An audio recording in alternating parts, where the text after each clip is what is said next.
Hello. Hello. And welcome. Hello and welcome in. Welcome in. Y'all. Ooh, pie card at the bottom of the deck. That's interesting. This whole setup thing, I'm not going to say it's more hassle than it's worth. Even though, sometimes it may seem like that. Also, see, y'all can see all that mess down there. All them cords, all them everything is like, ew. You know what I mean? Oh, there you go. That's good enough. It's a wide angle lens in the camera, so it just looks a little. I can do this. I discovered yesterday. Are you ready for this? Oh, look at my arm. Oh, don't look at my arm. I'm really should come on some motion. I can move it laterally, y'all. For some reason, and here I go. Like I spent not like a bunch of time on this before, enough time where I shouldn't need to be doing this now. Honestly, I'll move this over here. I mean, more or less, you can see everything. So I'm doing this kind of like a house system. So the SKT is going to be the house. No. Yes. This will be the house. This will be the planet. And then these will be the zodiac. Roughly. Or is it backwards? What was that? The Hermit, the Four of Wands, and the Queen of... Okay, what is this? Bottom of the deck is the Four of Swords, though, so ain't no movement. I was supposed to be working on my assignment right now, right? I got... Well, progress is... I don't know what I'm doing. But I go to get to work today, and the program won't let me sign in. I'm like, I cannot win with you. When I'm not working, it's like I need to when I'm in a mindset to work, then it's like, oh, the program doesn't want to participate. And I'm like, okay, so I'm fine in this in between kind of sort of floaty space. It's fine. I can gel with it. I can vibe with it. I can flow. But at the same time, it's like y'all ain't really giving me much wiggle room or much of anything. And I know I'm not supposed to. Let me see. See, y'all see all this up here. This is an actual lived-in room. Yeah. In this room back here. So there's going to be stuff. And I'm going to stop apologizing or stop feeling bad for the space that I'm in. Because, when my setup is popping, then I'll be like, y'all remember when I was in my room back at home with my parents still? And now look at my glorious setup. Queen of Pentacles. I've been seeing her a lot in this deck, low-key. Not going to lie. In this deck, I also see the King of Pentacles, but he comes out at the cut a lot. I haven't too much seen him like come out, wherever you are. And then here's the Hermit. Hermit with the Four of Wands, the Queen of Pentacles, and the Eight of Wands. So reading this back, this is lots of passionate communication about love, perhaps. Maybe involving an element of artistry as well. Apollo is here. The Queen of Pentacles could be anybody, but she's very caring, compassionate, kind, and nurturing, whoever she is. The Four of Wands is about celebration and is about uniting different forces.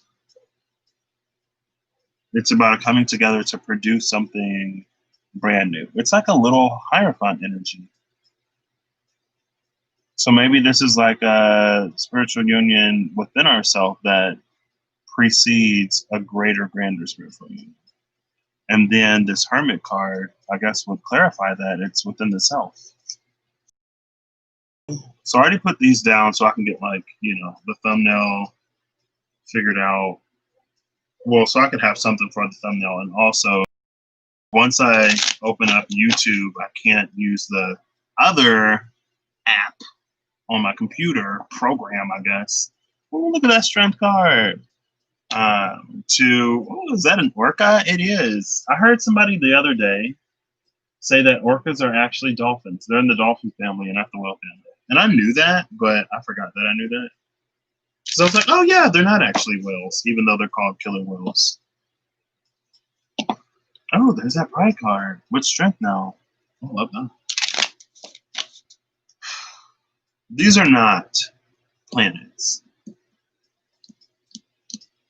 Yeah, these are the houses. House-ish-esque energy. Maybe I'll get jumpers. Yeah, let's get jumpers. Why not? Or we can try. Let's try to get jumpers. Lots of interesting information I've been coming across lately. That started off with a curiosity. Well, everything is a synchronicity nowadays, it would seem. And it's like the timing. Okay, there we go. The timing between. Okay, yeah, let me change this. All these are all upright. Was that the Fool? Oh my gosh, it is the Fool. The Fool was left at the top of the deck last time, so that's interesting.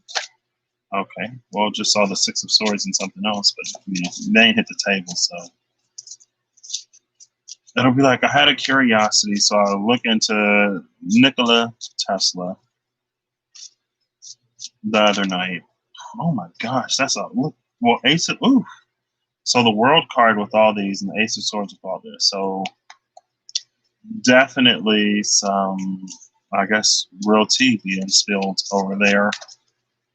And I feel like it kind of sort of, it's, I don't know, it's just interesting how things happen between life, in life, we'll just say. So this is 2 cards. All right. I'm not a snob. And they're mystery. I guess you can go ahead and pick. Let's see, how do I want to do this? Since 1 is the beginning, well, 6 is a number of harmony. Nah. So this will be 1. This is pile 1 up here. This is pile 2. This is pile 3. So 1, 2, 3, and then 4, 5, and 6. 1, 2, 3, 4, 5, 6. So it's like a doo thing, right? That's a spiral noise, I guess. If you want. This isn't what I'm actually going to do, but I feel kind of bad for not using the Pride Tarots during the month of June, but I'm like all about the SK2 right now, honestly.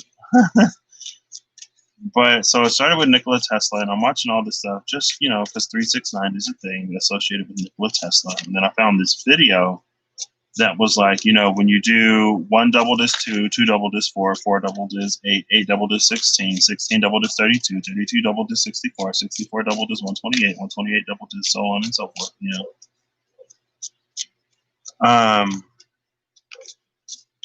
It repeats, it's like 1, hold on, wait, I should be able to know this, right? 1, 2, 4, 8, 7, 5. 1, 2, 4, 8, 7, 5. 1, 2, 4, 8, 7, 5. 1, 2, 4, 8, 7, 5. 1, 2, 4, 8, 7, 5. When you double, and 3, 6, and 9 aren't a part of that ever, and it's the same pattern. 1, 2, 4, 8, 7, 5. I was like, what? And so then it was like, you know, well, 3 doubled is 6. 6 doubled is 12, which is a 3. 12 doubled is 24, which is a 6. 24 doubled is 48, which is a 3. And so you get this 3-6 pattern when you double 3s and 6s. And the only thing that sort of, ew, a little bit of saliva just flew out there.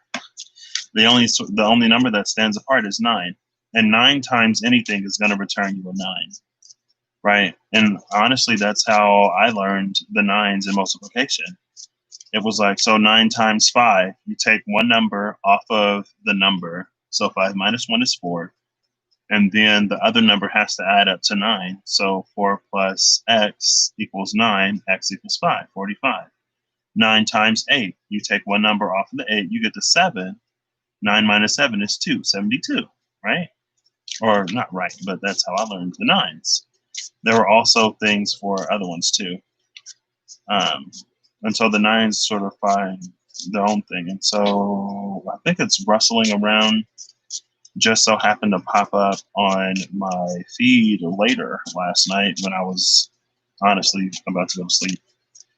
And he had a video that was titled, he was like, it was titled like Twin Flames Are Over, Mirror Souls Are Where It's At, or something like that. And I was like, this is interesting.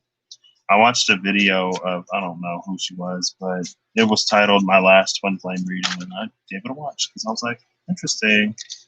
I wonder what this is about. And ooh, sis was fed up, sis was tired, and I was here for it.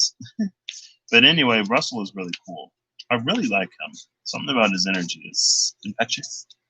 Not infectious, but I mean, it is, but it's also bubbly, but also deep. Okay, well, there's ooh, 3 cards, and I saw that Ace of Swords in there. Oh wow! So is that number 4? So what was I talking about? He made that video. He mentioned the 3-6 trap, and then the 9 being the breaking of the cycle. And the 3-6-9 isn't necessarily a trap, as what somebody else said in one of the videos, but often we get stuck in it because of, for more or less, the ego. Just like I said, there are some spaces that the shadow cannot exist in as a shadow, so naturally it will have a circling, a drain of something, while never actually having us sort of entering at those gates. And there are lots of doors that you can open where your ego is still, a part of the ride. But there are also a few that you can't. And so it's not that you can't. Ooh, that's a lot. And judgment is at the helm. So if you chose one, oof. And what is this? Oh, the Page of Cups is at the bottom of the deck. So we got the Page of Cups, the discerning one, the 2 of Wands is over here with with this Queen of Cups right under it. Now we've been seeing her a lot lately. She's been popping up quite a bit. It's Queen of Cups. So the discerning one, 2 of Wands, is at the bottom of this deck. And it's interesting because we have the discerning one, and then here's the blind seer at the top of the deck. And I only know that because I picked up these cards to move them, and that was the only. Oh, well, you saw me pick them up, and that was the only card that was left on the table. See, that's why I love. I mean, the angle is a little wide, but y'all can see all of this stuff, right? It's not just like take my word for it, which is fine. I ain't got to prove nothing to nobody, but at the same time, it is nice to be seen. And then over here is Dark Visions, the 9 of Swords. The 9 of Swords in this deck. What's under the 9 of Swords? Oh, the 6 of Pentacles. I feel like right off the bat, this is about us not seeing how we've contributed to our own misfortunes. Or maybe to our own fortunes, It could work either way. But it was interesting. We have the discerning one and then Dark Visions. So I feel like that energy is also a bit of like clouded vision, clouded judgment, or distorted judge. It's distorted vision that leads to clouded judgment. And then we have judgment here and the 1. And then we have the Page of Cups. Love clears up all of that confusion, all of that disharmony, all of that chaos, anything you can't see. Like I've been saying for the past, however long I've been saying it. When it comes to moon energy nowadays, I feel like it's something like even if it can't be seen, it can be felt. But it can only be felt, or it can more accurately be felt if your heart is online. If your heart ain't online, you could take it to be whatever. And this glare is like right on top of this card. Let's see. Maybe if I turn this down a little bit. There we go. Ooh, I kind of like how the colors kind of sort of pop. And this 6 of Wands a little bit when the light went down. Also, I watched the replay on 1080p. Because like this is a 1080p camera, that's why I've got it. If I'm being completely honest. And it actually, like, it looks a little bright on my side right now, but it didn't look too bad on the replay. So, I'm going to roll with it. I'm going to go with it. It is what it is. And it's not what it isn't. But a lot of the stuff that he was saying was very, very, very interesting. And there are some things, I feel like I just dredged up a whole pool of saliva when I said that. I feel like there's some things that I experience slash remember from growing up that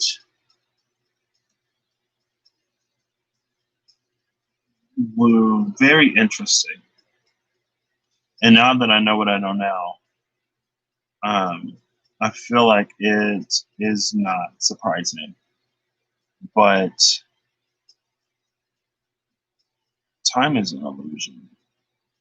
That's all I'll say on this. Anyway, I guess check him out. He's really cool, wrestling around. I think Santero just gave him a shout out recently, so maybe that's why he popped up on my recommended because he's getting a little bit more traffic right now. So I don't even know what I would do if somebody was like, "Hey, go check out this little random dude in some corner of the internet," and then people start coming over here. Oh, I would honestly probably stop going live and just do a bunch of pre-recorded videos because I'm so I don't want to say I'm bad at it, but like keeping up with the chat is one thing that I don't always like. Sometimes I don't mind, and then I feel pressured to like keep up with it, and then girl, like, can you not? Hello, I'm recording. Excuse me. I'll mute this real quick so y'all don't hear my computer making noises. Is this Troy? It is.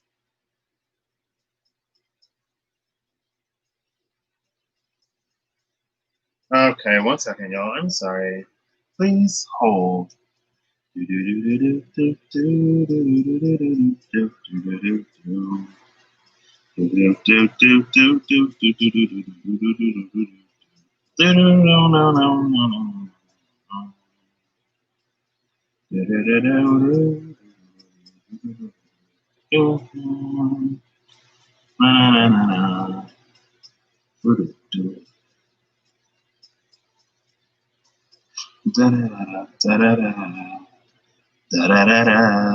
did that just pop into my mind?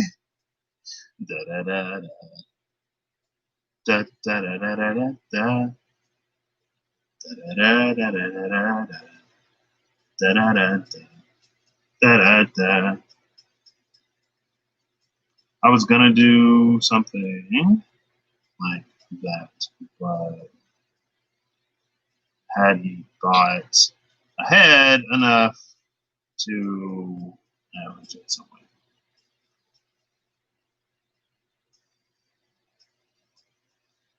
Oof. All right. That is, I guess, one of the TAs for this course. So let's see what all of this is about.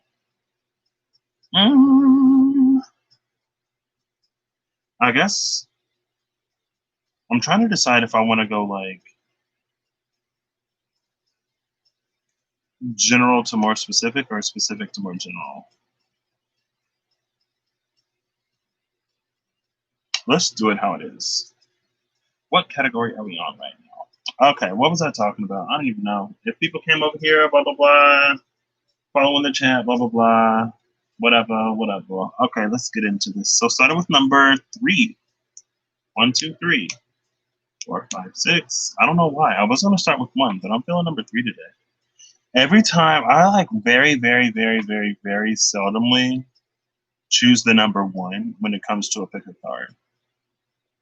And that's something that I've noticed. I'm like, why don't I ever like choose 1? What's that about? I don't know. Oh, we have the 3 of Wands in pile number 3. So fitting. I'm actually with the Pride Tarot. I'm gonna read the entries. I said I was gonna do that last time. And oh, and look at this, y'all. Look at this. I wasn't even paying attention to the time. Oh well, it's 3:34 now, but it was 3:33 when I saw it. Anyway, sorry. um, crazy energies we're in right now, right? I'm just kidding.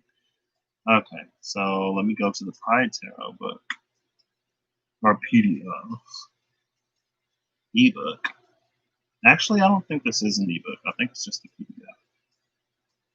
Yeah, it's just the PDF because it didn't have whatchamacallits. what was I talking about? I don't know. It's interesting, I guess. That's what I was talking about. It's interesting how these little things happen throughout life, and then you reach a point where they kind of sort of make sense, you know? And then it's like, whoa, that's why I was feeling like this. So that's why that, or even in my dreams, it would be sort of echoed back to me whenever I thought I was past a certain point. And it's like, nope. I was like, what? What? You kidding me? You gotta be kidding me. It's like, no felines over here. So, Three of Wands by Jeremy Hush. This card has our figure looking out into the great beyond. The Three of Wands is about looking forward to what is next. It's about fearlessly facing change and transitions in life. The three tree limbs represent the plans we have grown and nurtured, the work we have put into getting where we are presently. The figure turns her back to the sparrows as they chaotically play and try to distract her. Parts of our past can hold us back, uprooting the time and effort we have laid out. With one arm firmly on the tree, we move forward with our plans, facing the challenges ahead. When I draw, I put nature above us and looming larger than us. Our challenge is to find our place in the natural world and to understand our own inner nature. I don't know why I read it like that, but it felt fitting.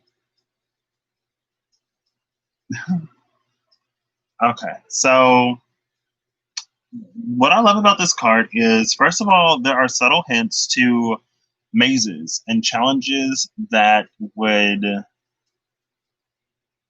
It's what is that? Right off the bat, it's giving me Andromache, I think, and who was it? Was it Perseus? No, it wasn't Perseus. Oh, I should know who it is because I love his name. I think it was Andromache. Hey Siri, who was Andromache? In Greek mythology, Andromache was the wife of Hector, daughter of Aetion, and sister to Podes.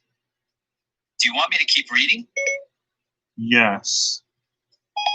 She was born and raised in the city of Cilician Thebe, over which her father ruled. The name means man battler or fighter of men or man fighter.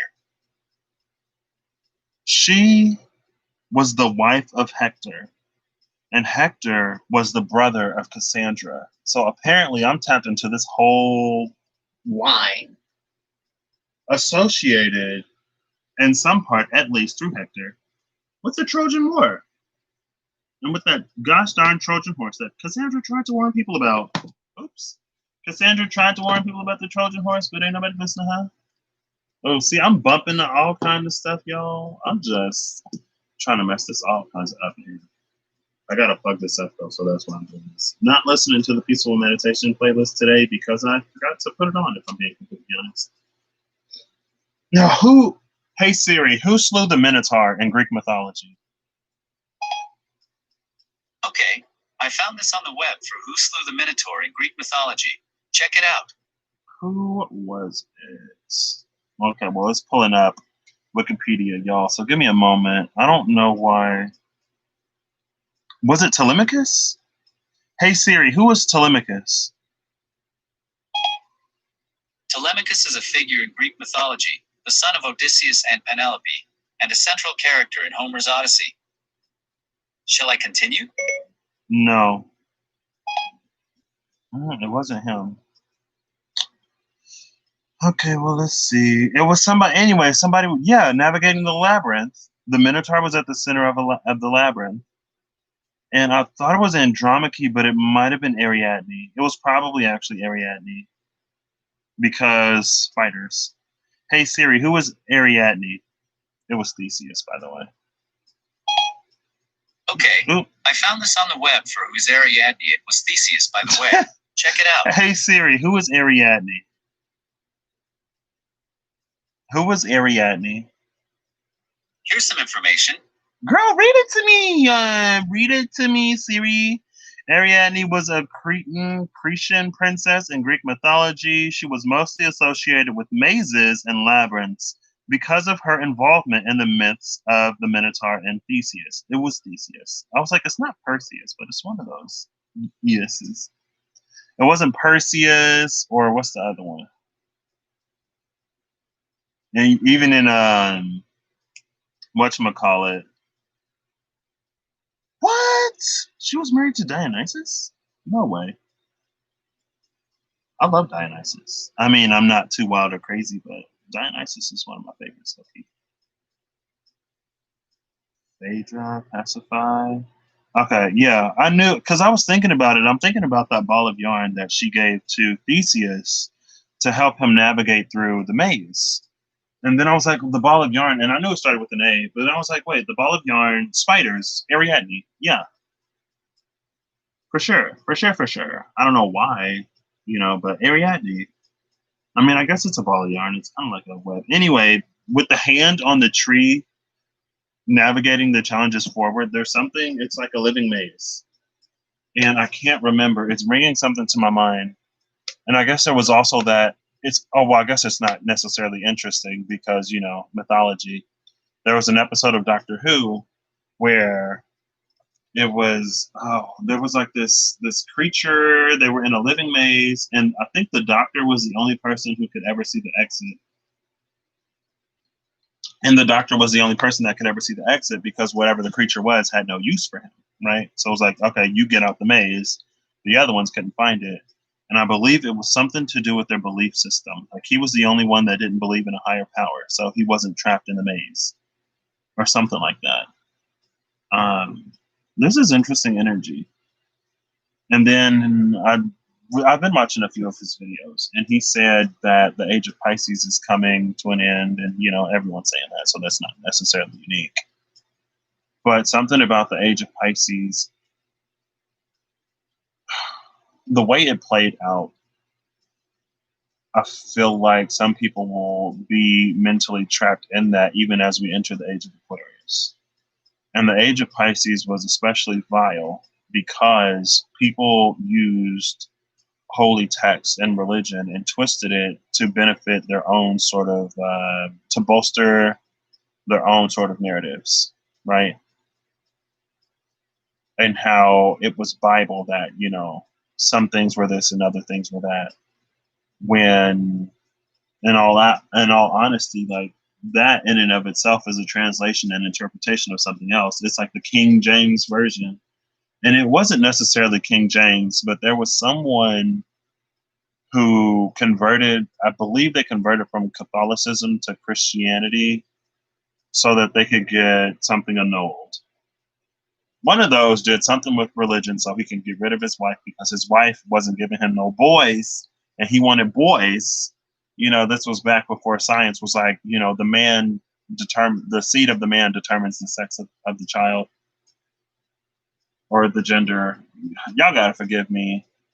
The biological the genitals. I ain't want to break it down to the genitalia because it's not, some people got both. Maybe some people got neither because neither one developed really fully. And we all start out as females anyway, right? And then we develop the male parts. And the Y chromosome is like the shortest one. So, hey. Anyways, with her hand on the tree navigating challenges moving forward, it gave me Labyrinth vibes. And so there's something, and this is also a fire card. So, South Node Sagittarius, also another fire card right here, and fire energy here. Only water we see right now is in this transformation. So that's interesting. And from your point of view, this,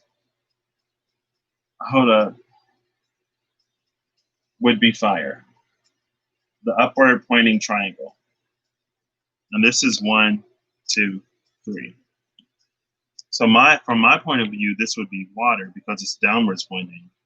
But from your point of view, it's pointing upwards. So this is fire, crowned by the element of fire. Yeah, because if I drew the glyph for fire on here, it would be this. And it sits at the top. It sits at the apex. So it's interesting that it's all fire here. Anyway, I shouldn't be taking this long. You know what? I can't do my work today, so I'm gonna just flow with it. Time is an illusion, and all things will flow to me in the order that they will. as they will, and it's not for me to put any stipulations on anything, we'll just say. So, this Three of Wands, again, I need a bit of a refresher.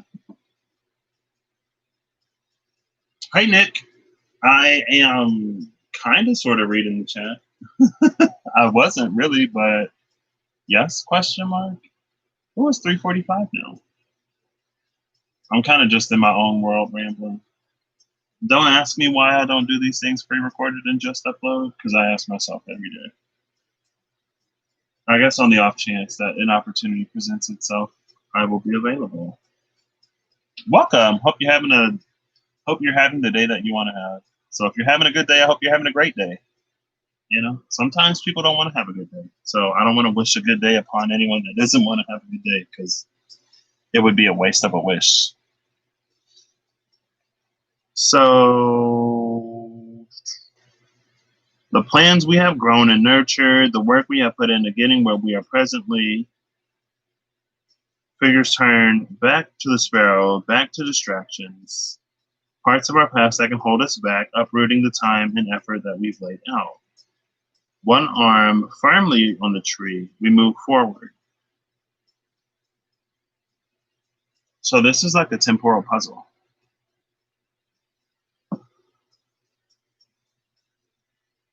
And maybe that's sort of the twisting nature of whatever this is. It's like our pasts refusing to let us go. And so as we try to move forward, it's like things from our past are constantly coming in front of us. It's like, didn't I already pass that tree? And maybe that's why she has her hand on this tree now. Because maybe she doesn't have anything to mark it with to know if she's already passed this tree or not. So she's like, well, if I keep a hand on the tree, then I'll know.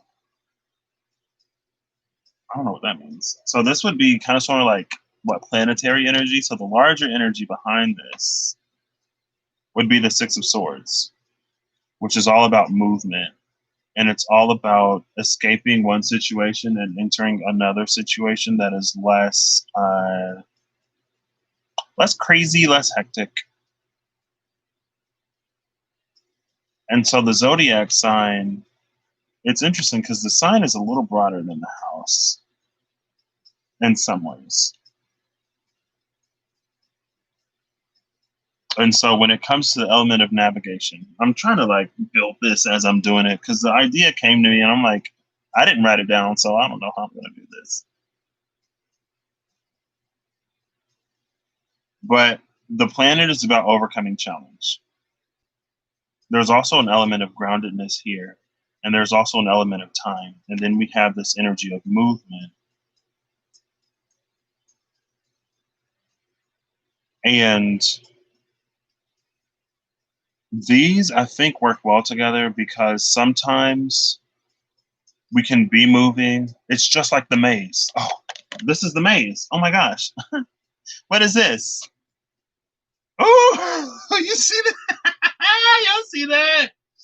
Ooh, I'm Scorpio energy with the Reaper. So the house, quote unquote, would be the house of transformation. But this is transformation through excision.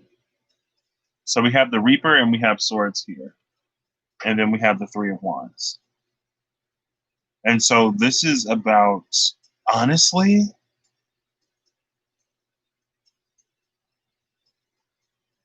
I feel like this is about grounding something more so than it is cutting it out. Because if we cut it out,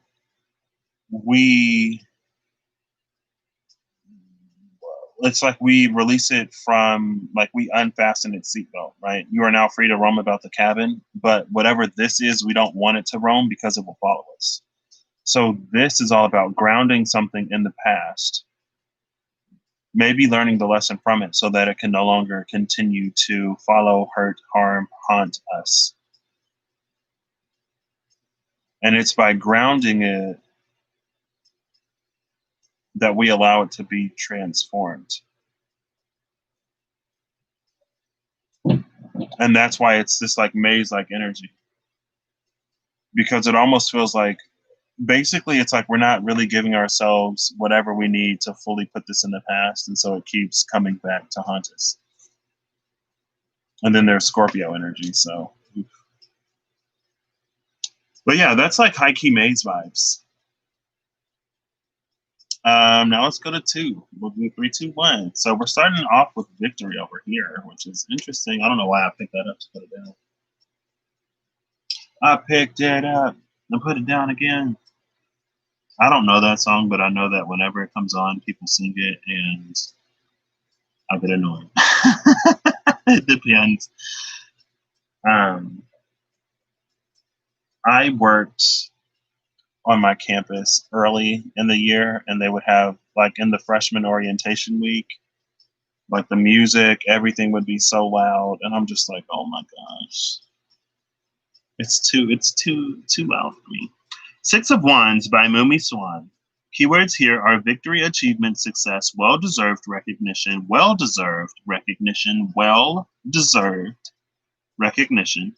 praise, approval, supportive environment, self-esteem, feeling good about your progress and achievements. So progress is kind of sort of a theme here between the 3 and the 2. For this card, I wanted to apply the traditional tarot connotations of celebration, victory, and recognition to the imagery of a pride parade. The joyous celebration of progress made as well as the demand for recognition is, I think, very relevant to the classic meaning of the 6 of Wands. I chose to focus on queer female identity because this is my personal experience, whilst also highlighting the inclusion of trans and other identities within this community. The message of this card is to celebrate yourself and how far we have come as a community, but don't forget to uplift and support those who need to be heard. And I love that last line because that's honestly vibes I was getting from this. Because so often we have a certain face that stands to represent the community at large. And the face that we have to represent the community at large is the face that's closest to the majority, if we're being completely honest. So a lot of times it seems like within suppressed, oppressed communities, we choose, or we see people who are closest to or furthest from oppression. And it's like, it's weird because, y'all get oppressed in the community, but it's the people who look like the majority the most, right? And so not only are we choosing like a woman figure, right? She said a woman. I ain't trying to misgender nobody, especially in this deck. Shoot. And it's a woman of color, it would seem.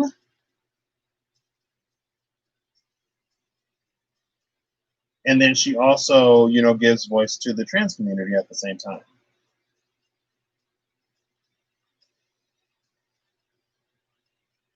So when it comes to progress, it's like over here, there's almost this energy of needing to ground ourselves so something from the past doesn't keep coming back, with her like firmly grasping that tree. But over here, it's about recognizing our progress, but also at the same time understanding that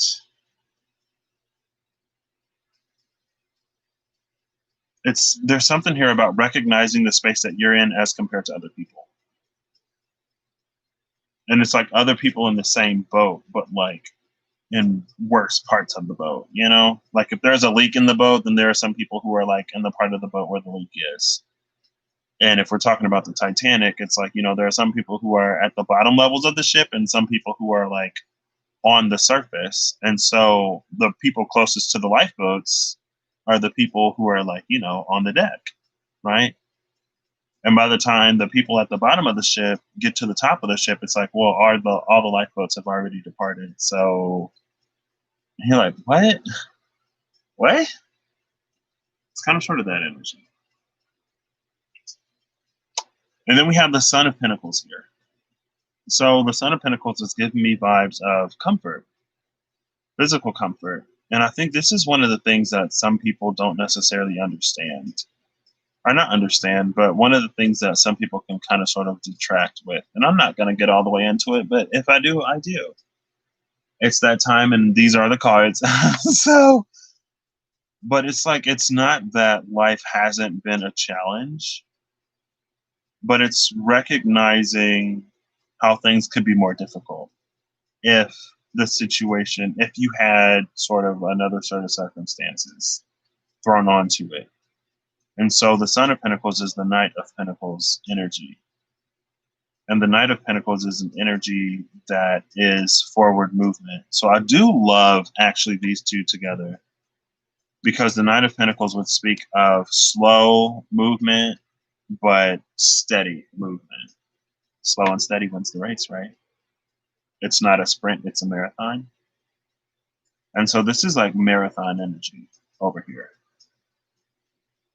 And so one of the things as people that would keep us from the depths of despair, at the very least, would be to continue to celebrate those little victories and to continue to, maybe for us to recognize ourselves.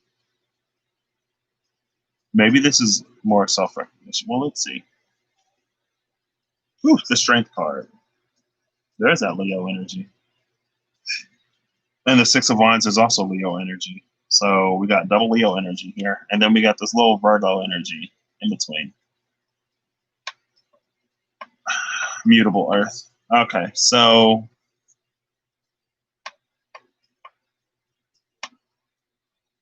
this is about strength is fearless, it's courage, and it's also grace. The North Node is here. So this speaks to places that we are, I mean, this is an uphill climb. If this was sort of navigating a maze that it's like a temporal maze that involves our belief systems in some way, this is all about the uphill climb of life.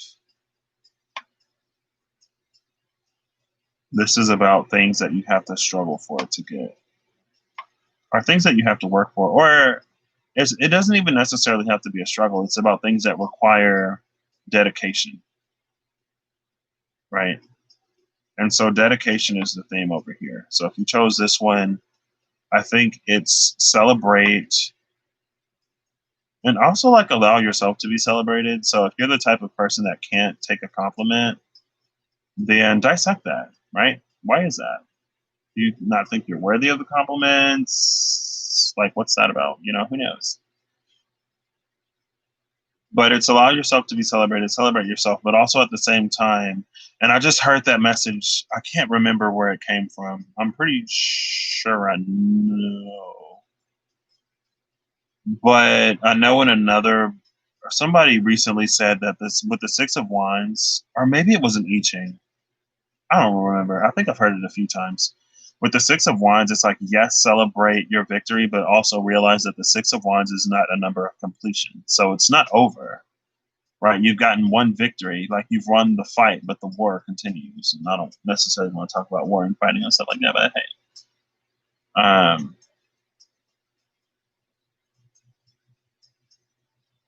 It's like, yeah, it's like it's about, with the strength, it's about stamina and endurance.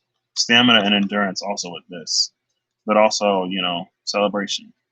So maybe you find yourself recently upon a minor victory, and it's like, you know, don't get too carried away. And also at the same time, how are you contributing, or how are you, this is a way making energy at the same time. Because it's like, how are you making it easier for the people who come behind you to succeed? And that goes back to the unheard voices, right? Or to the people who are more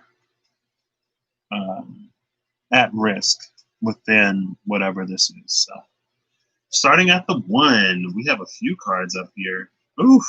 Oh, wow. Judgment, the Five of Pentacles, and the Ten of Wands. So right off the bat, this is about someone coming to the point where they are learning to accept themselves fully for who they are. Because with the Five of Pentacles in this deck, it's about someone who isn't accepted by their family. The Ten of Wands is about someone who's always been different, who goes to the gods and who's like, no, why did you make me this way? And I'm going to read all of these, so, that'll also happen. And then the Judgment is about,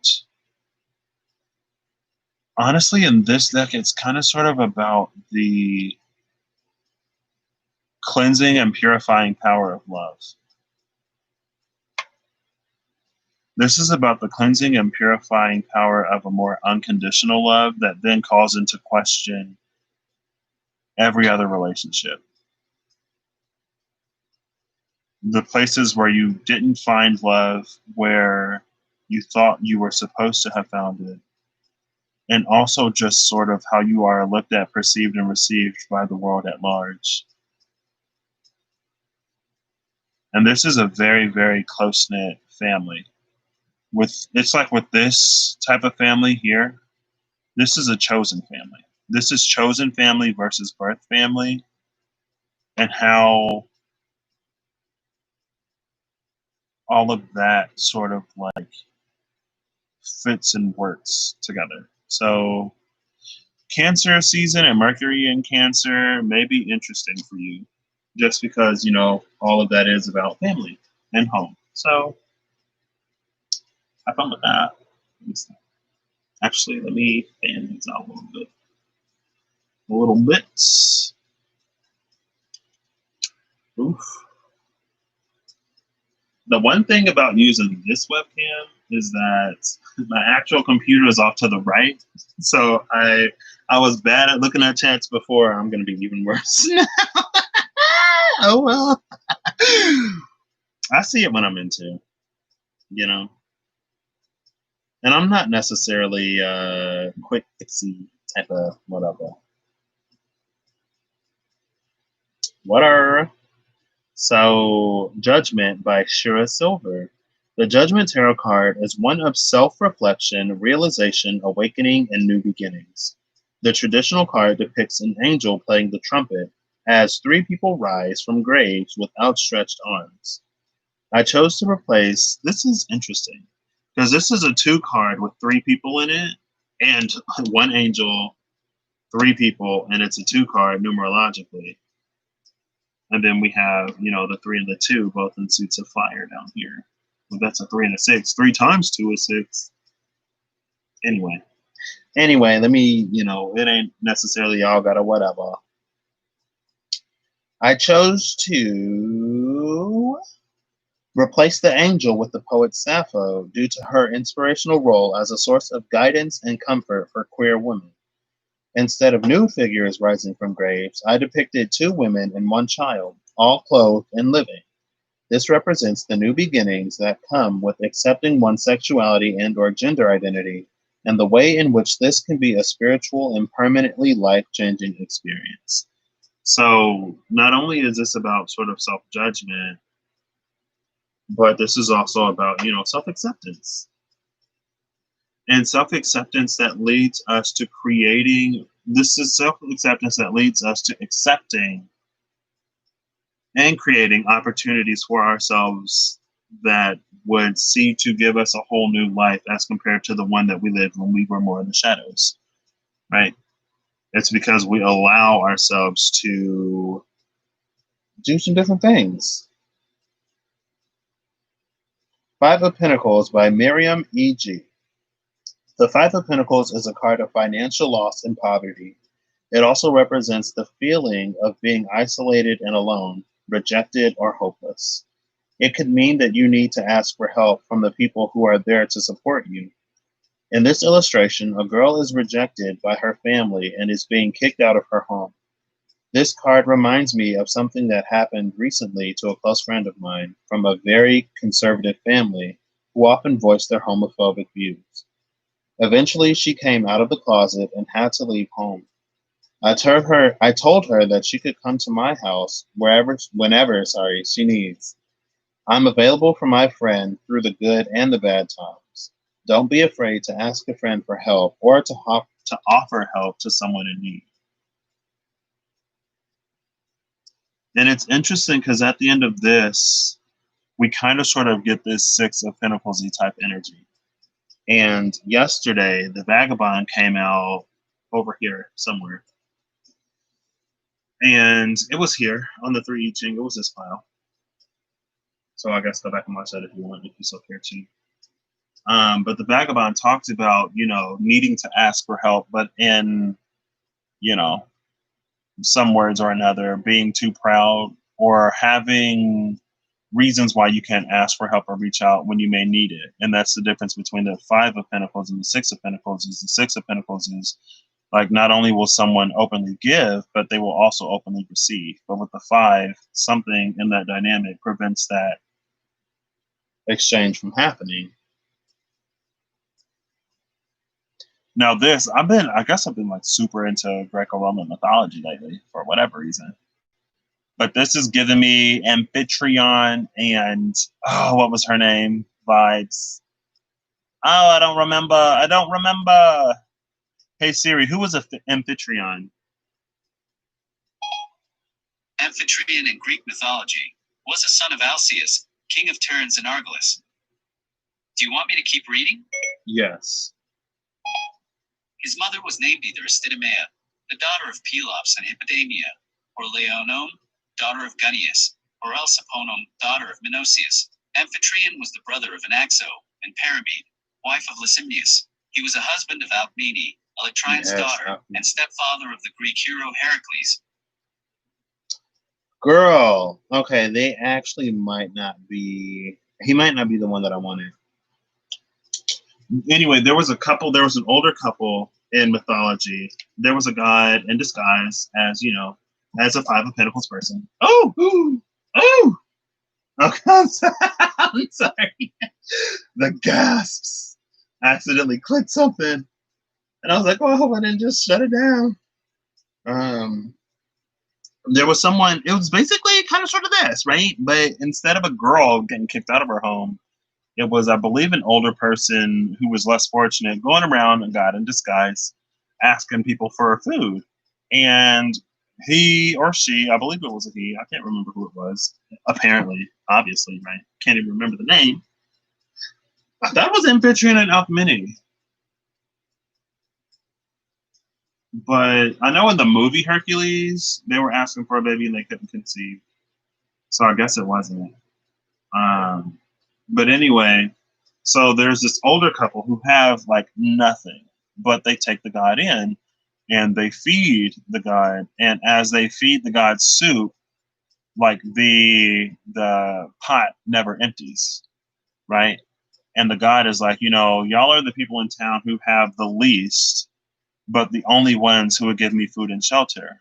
And, there are so many stories like that, though, honestly. I mean, and you see it in real life. We don't even need stories.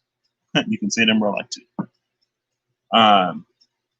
But so to honor them, like, the god blessed them. And also, after they passed, they became these two trees who touch at the root and at the leaves, I believe. And so they're kind of sort of immortalized there as well. And their love for each other is also immortalized. Not only their kindness and generosity towards others, but also their love for each other. And I guess that was a little bit of a leap. But I guess what I would say with that is that just because your love hasn't found a home, just because your life hasn't found validation, maybe in ways that are truly affirming and validating, just because you don't feel appreciated, doesn't mean, like, that's not a reflection of you in any part, right? Think of all the people who turned down or turned away a literal, like, God because of, there on sort of preconceived notions about, you know, what this person looked like or dressed like or what they were able to afford or what they weren't able to afford, right?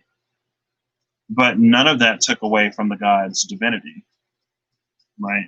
And so not everyone is going to see you and appreciate you in the beginning, but also with this card, it's for you to learn to do it yourself, even if you can't necessarily find someone else to do it for you. And I know it can be more difficult when you don't have someone to pour that into you, because it's like, you know, how can you pour into yourself what you've never been exposed to or given in some ways? So now we come to the Ten of Wands to wrap it all up. Wrap it all up. Put a bow on it. Slide it under the tree for me, please. Christmas has come early. Ten of Wands by Dr. Frankie Dolan. Frankie Dolan.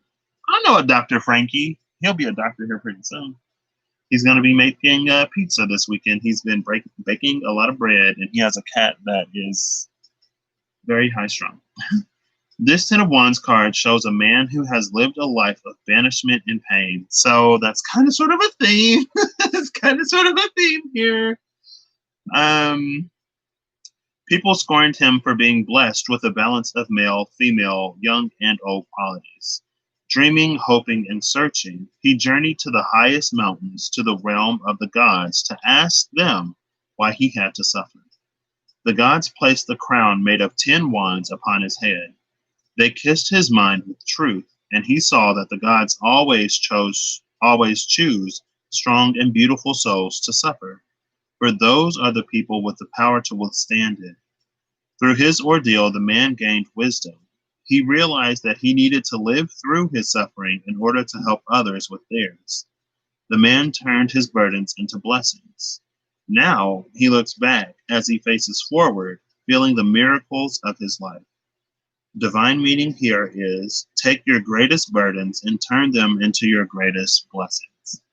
And that's also what this energy is about. So it's kind of sort of a this, but to end up here, you have to do this. Because before you do this self-reflection, it's like you stay in this victim mode. So this self-reflection comes first, that then begins to get you to look at sort of how you've maybe never really found a space or a place of love and acceptance for yourself. Then it gets you to look back on your whole journey. Then it begins to get you to ask, why has this always been the case? And then this comes, so this is a self sort of imposed cycle up here. So this is its own whole little thing where, you know, everything else may be playing its own thing, but that's one energy, I guess. It's about standing out above the crowd, even if you got to shout out loud. Before you really come into that knowledge and awareness and acceptance of the fact that everything that has been your journey is your journey to get you somewhere, maybe to help someone else along theirs. And that could be another thing that this Five of Pentacles down here is talking about. You being able to sympathize and empathize with someone else's pain, maybe because you've been through it yourself. But also at the same time, I feel like, and I mean, you could be, what we have, fire, Taurus, and Sagittarius here, but fire, earth, and fire. If you are a creative type, or if you are a certain type of healer, I feel like there is an amount of, and I guess that comes in with the Sagittarian energy through temperance. There's an amount of alchemy that you do. It's giving me like Taylor Swift / Adele type vibes, right? Because regardless of how, I don't want to say regardless, because then I feel like that's sort of limiting their sort of multidimensionality and multifacetedness. But they are two artists who are known for turning their pain into music and into profit, turn pain into profit, right? And so it's like, you know, Drake, let's put Drake in there too. Because, you know, at least, especially in that one point in time, I don't know if he's necessarily come out of it because I don't too much listen to music, y'all. And the music I listen to is like the same 3 songs I always listen to. So But Adele, Taylor Swift, and Drake, it's like, okay, you get with these people, you get heartbroken, you write a song about it, boom, you make money. And I feel like that's almost sort of the danger here is that I feel like there's almost a risk of like staying in spaces and in situations that you don't need to be in because it keeps you connected to a certain audience. But it's like, I feel like you would better serve this audience if you conquered whatever it is that you need to conquer and then speak from that place rather than keep yourself in a space where you could continue to say like, I'm just like you, I go through heartache and heartbreak like that, you know. Like vulnerability is cute, but it shouldn't come at the cost of your forward movement and for your progress, right? And I don't think your ability to empathize with people will be severely affected by you coming into your own. Oof, and we have this tower energy. I thought that, I mean, all of this is tower. So, I mean, do I need to? This is like when you have a planet in its home sign, like that's very much this energy. So, but I guess the important thing to emphasize here would be that sometimes, like the tower can be an element of tough love, and you know, it all happens for a reason, and it's up for us. It's up to us to find that reasoning. I just recently ish, not extremely recently, but found out that that's like fire.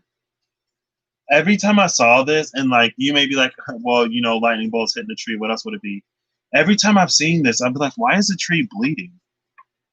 Like I always saw it as blood, but it's fire. So you know, take that with a grain of whatever that was. Oh, and then we have this Page of Swords, Stronghold of the Zephyr's energy. So this could be between many houses or all realms of thought. I feel like this is something that sort of transits and flows between all realms of thought. And I wouldn't be surprised with how heavy this energy is. And so something like this literally affects us in every aspect. Not only does it affect us in every aspect of our lives, but it affects our very perception of life itself and our perception of what is and what isn't possible. And with this being a stronghold, a messenger, with this being honestly a page energy, it's underdeveloped. This isn't all life has to offer you, but since this is the majority of what you've experienced and the majority of what you retain from your experience, what you focused on for the most part, it continues to be your story when in fact it doesn't have to be. And I guess the medicine, if I'll call it that, is Four of Wands. I love this. Oh, Four of Wands. I'm taking both of them. Oh, I'm taking all three. Oh, with another messenger right under it. I'm gonna say that messenger was like, "Yep, you can keep those cards." We got this Four of Wands, which is all about celebration, right? Now, the Four of Wands celebration is different from the Six of Wands celebration because the Six of Wands celebration involves an element of recognition and an element of a return. It's a return home from the Five of Wands battle, right? And it's funny that after the Five of Wands battle, you come back victorious, but after the Five of Swords battle, it's a Six of Swords just like sail on. Because there are some battles for which there is no victor, right? Especially if you go too far. So we get this Four of Wands, and then we see the Archer down there, and some holy woman, right? So sometimes you love, sometimes you fight, but it's all out of love. But this is more about you celebrating yourself. The Six of Wands is about other people celebrating you. The Four of Wands is about you celebrating you, or you celebrating something. And then there's this minor will here, right? And I see it in this deck as like, with this being a card of minor celebrations, this is like a minor will that we can move based off of how we sort of engage with and perceive a certain situation. And then the Three of Swords was behind it, and I was like, oh, yeah, that's all of this. So, duh. And then behind the Three of Swords was this Tower card. So I was like, the Tower, again, gotta take it. But there's something, it's like we're trying so desperately to keep this Tower in place.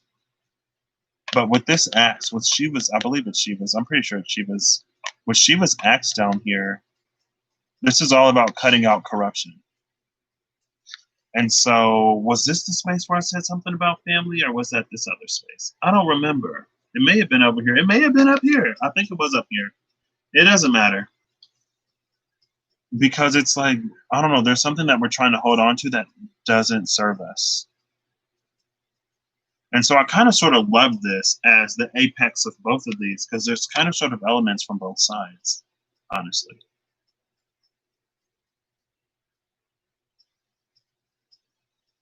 And this is why it affects us in so many different ways. And so it's like, if, let's say you have a mold in a building that starts in the basement, right? If you don't take care of the mold while it's in the basement, it's going to spread. So now you have mold in the upstairs, you have mold in the bathroom, mold in the kitchen, mold in the whatever. If you got a floor above that, the mold starts to spread up there. It's in your bedroom. And so now when the mold cleaner upper, I would say exterminator, but do you exterminate mold? I don't know. When you call somebody to come and clean it, if you would have called earlier, they would have only had to, worry about the basement. But now they got to worry about the basement, the main floor, the second floor, all of these individual rooms. And basically by this point, it's like we might as well just do the whole house, right? And so that's, I feel like, this tower energy of maybe things falling apart in so many different areas of your life. But that's because whatever this corruption spread,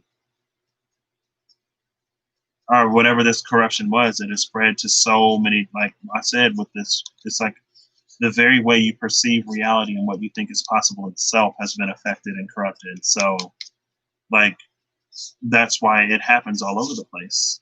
Maybe sometimes even all at once.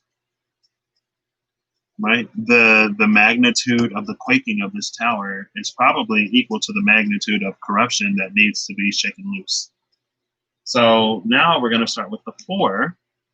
And here we have the Death card, the Ace of Swords, the 2 of Wands.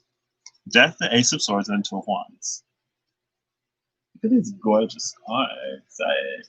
They're all, the Pride Tarot is a collaborative deck, so every card is, not every single card, but there are multiple illustrators and authors who all came together for this one deck. And it's beautiful.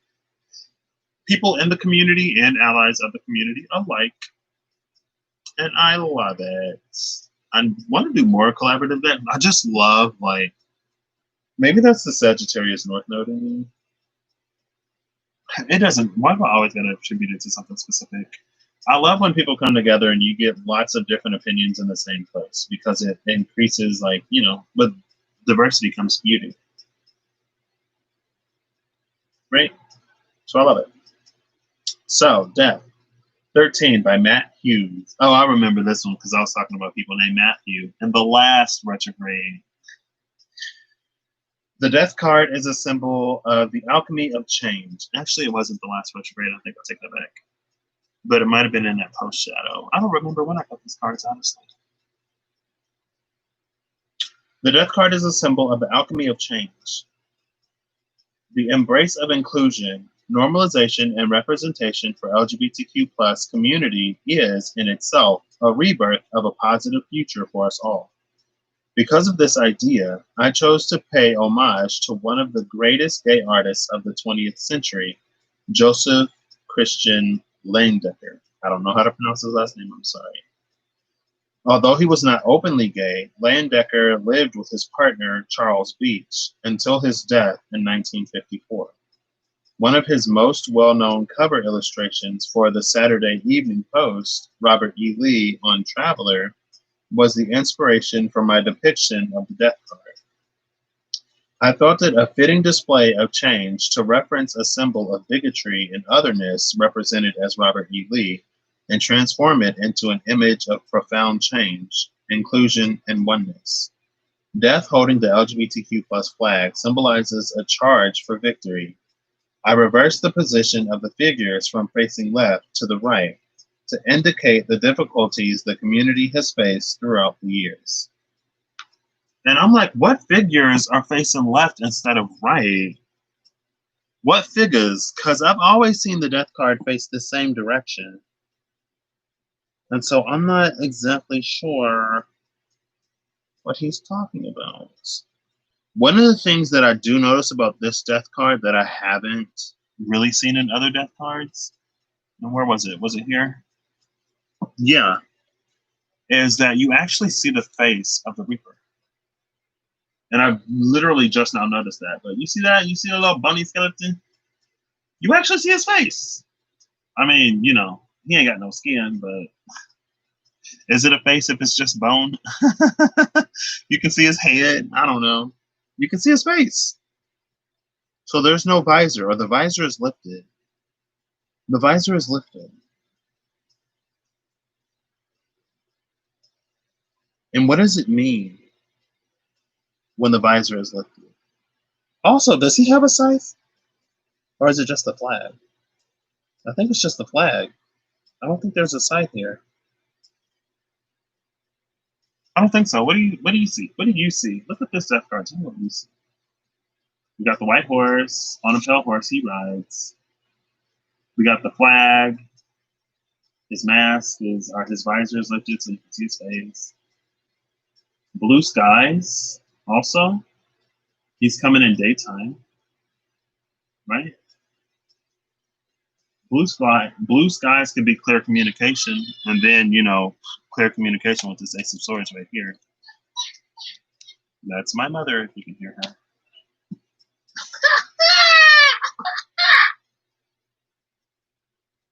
My mom does this thing, or she used to do it back in the day, where she go, "Oh, whoa." Whenever somebody was like, whenever there's like a "oh really," or like a "oh what," or like "I can't believe they just did that," or something like that, she would go, "oh whoa." And so I don't know. That's interesting. Ow, my mother, y'all, love her.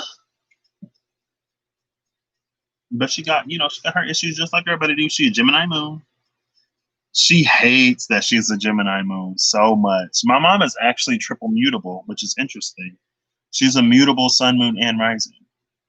And what's more interesting is her mutable sun, moon, and rising placements are Pisces, Sagittarius, and Gemini. So I was like, because we just had that full moon lunar eclipse. So I was like, oh, wait, what degree is your Pisces, your Gemini, and your Sagittarius? Because we just had this full moon lunar eclipse, and you had those placements in your big three. The Creative and Ace of Swords by Edmund Zabrowski. The creative and crafting arts, forging and weaving into being, are mysterious at the very fiber. Sorry, let me start all over. The creative and crafting arts, forging and weaving into being, are mysteries at the very fiber of the LGBTQ plus spirit. In the Ace of Swords, we look beyond the qualities of skin color or gender and focus instead on grander visions. Sorry. Crowning the Ace of Swords, Da Vinci's Vitruvian Man reminds us of the rich LGBTQ plus history that has taught us to look at the way the world works through new eyes. Through new eyes, with the visor of death being open. That's interesting. Through new eyes. Where am I? I lost my place, y'all. Excuse me. In our current age, we are redefining our culture's gender norms. Below the sword runs an A machine, the mathematical construct created by gay computer scientist Alan Turing aided the theory of computation, propelling technology into our futures. Yeah, Alan Turing, dude was gay, computer scientist, you know, all kind of minorities advancing all kinds of things all over the place, all over the world. Intersectionality is a thing also at the same time, you know. For those of you who may not know what intersectionality is, basically intersectionality is whenever you check multiple minority checkboxes. But the interesting thing about intersectionality is what it does is intersectionality matters because within different minority groups there still exists prejudices and discrimination, right? So let's take the minority group of women. You know, there's racial minority groups within the minority groups of women. So women of color can face discrimination as women, but then they also face discrimination as people of color. And they can also face discrimination and prejudice against other women for being a woman of color. Or they could face discrimination against people who of the same color for being a woman. So intersectionality adds all of these layers on top of everything, because even within marginalized groups, there exists further marginalization. And so maybe with this Ace of Swords, it's about, at the same time, as we get this grander vision, it's like the picture gets bigger, but the details also get sharper at the same time. That's why I got this webcam 1080p, sis. The one on my laptop is only 720. And I was like, even though it kind of sort of doesn't matter, that's not good enough. Okay, so Alan Turing aided the theory of computation, propelling technology into our futures. The pageant crown of drag culture is a symbol of self-authority in the multitude of ways that one wishes to express it. We are finding the liberty to break new ground and challenge existing societal structures. The way we champion for the rights of the LGBTQ plus community brings us all together to create something new. And I love the breaking ground of this. And I feel like, honestly, this four is kind of sort of collective, which I'm not surprised by, because one of the numerological systems, I think it's based in Tibetan numerology, makes the four as a Gaia number. It's like the number of Gaia. And so if we're talking about breaking new ground and doing all this kind of stuff and transformation happening right now, I'm feeling this four is a little more collective. It's like we all are, a lot of us are sort of realizing and coming to the awareness that things need to change with the singular idea, but maybe not necessarily on the same page with how it needs to happen. But also with this Ace of Swords, oh, this is also interesting, because let me find her.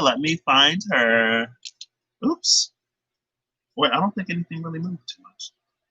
Oh, this did. Psych. I'm gonna find her. All right, let me go a little quicker, but I'm interested to see what these cards are. Oh, look at that! We got the High Priestess, the Sun, and the Emperor all together with that Ten of Wands, so he need to put something down. But then there's that Fool. Anyway, okay, it ain't. Ooh, okay, look. Okay, just real quick, to clarify that this is collective, we got the New World with the North Node. Oops, sorry, New World with the North Node. Old World with the South Node, and then we got the Wheel of Fortune on this side. So things are definitely changing, turning, and moving. And we have all the fixed signs here. And we also see all the fixed signs in the World card, I believe. But Wheel of Fortune in the World, it makes sense. So this is what, remember I was talking, well, if you watched yesterday, I was saying I would actually put the crown closer to the tip of the sword, or you can tell sort of how there's something to be said about the placement of the crown on the sword.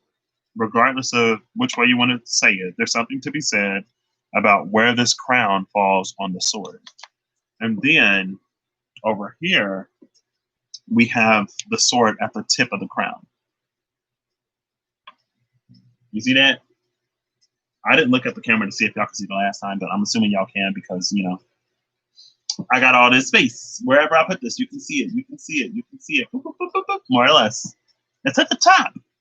So this is a brand new idea, which may be why we don't really know how to proceed forward with it.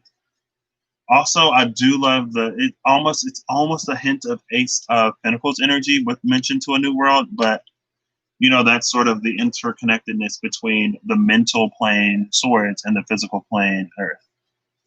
Right, all of the elements are more or less inseparable, but some less separable than others. I struggled, but hey, I got there. So now I'm going to, what card was it? The Two of Wands. I was like, I forgot already, but I remember. Two of Wands, illustrated by Emily Ballavey. I don't know if I'm pronouncing that right. Keywords here are crossroads, progression, speaking of progress because of Alan Turing, decisions, and options. The Two of Wands shows two women. So this is like lots and lots and lots of women. being mentioned specifically by these cards, which I love. I love women, but I don't love women like that, if you know what I mean.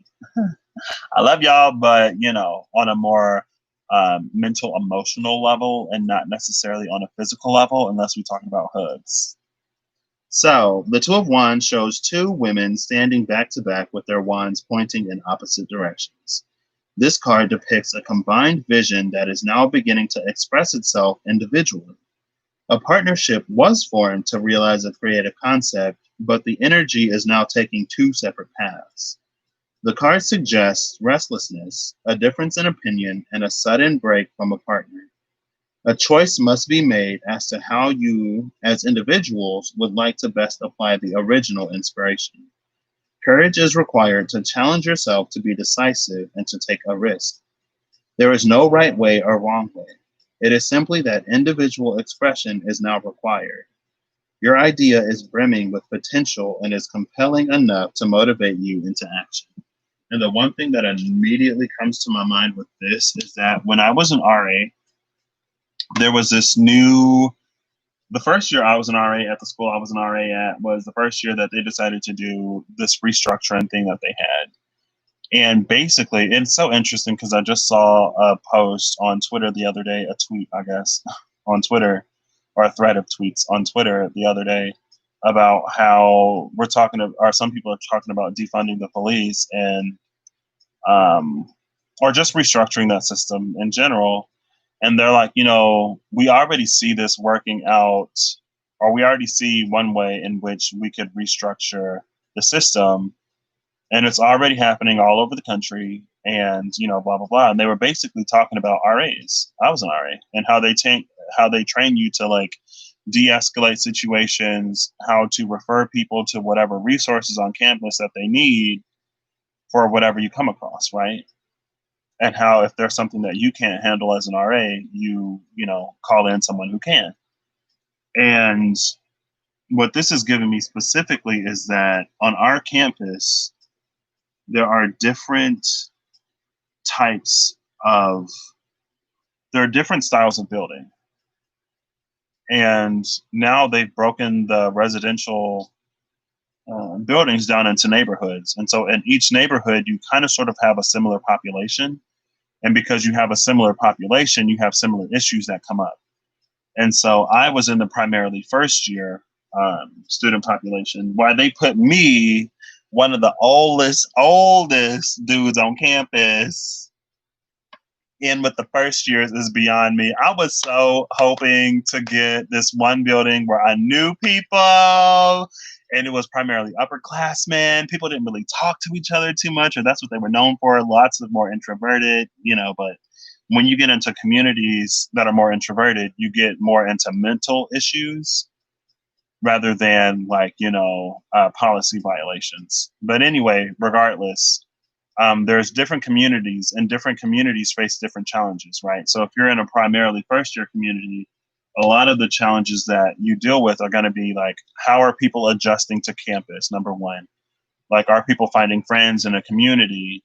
Also, like separation from home, maybe being away from home for the first time and all that comes with that. Also, since they're underage, a lot of times you have to deal with substance use, primarily alcohol. And, in some cases, it may not always be an issue, but since they're underage, then it becomes an issue, right? And so at the same time,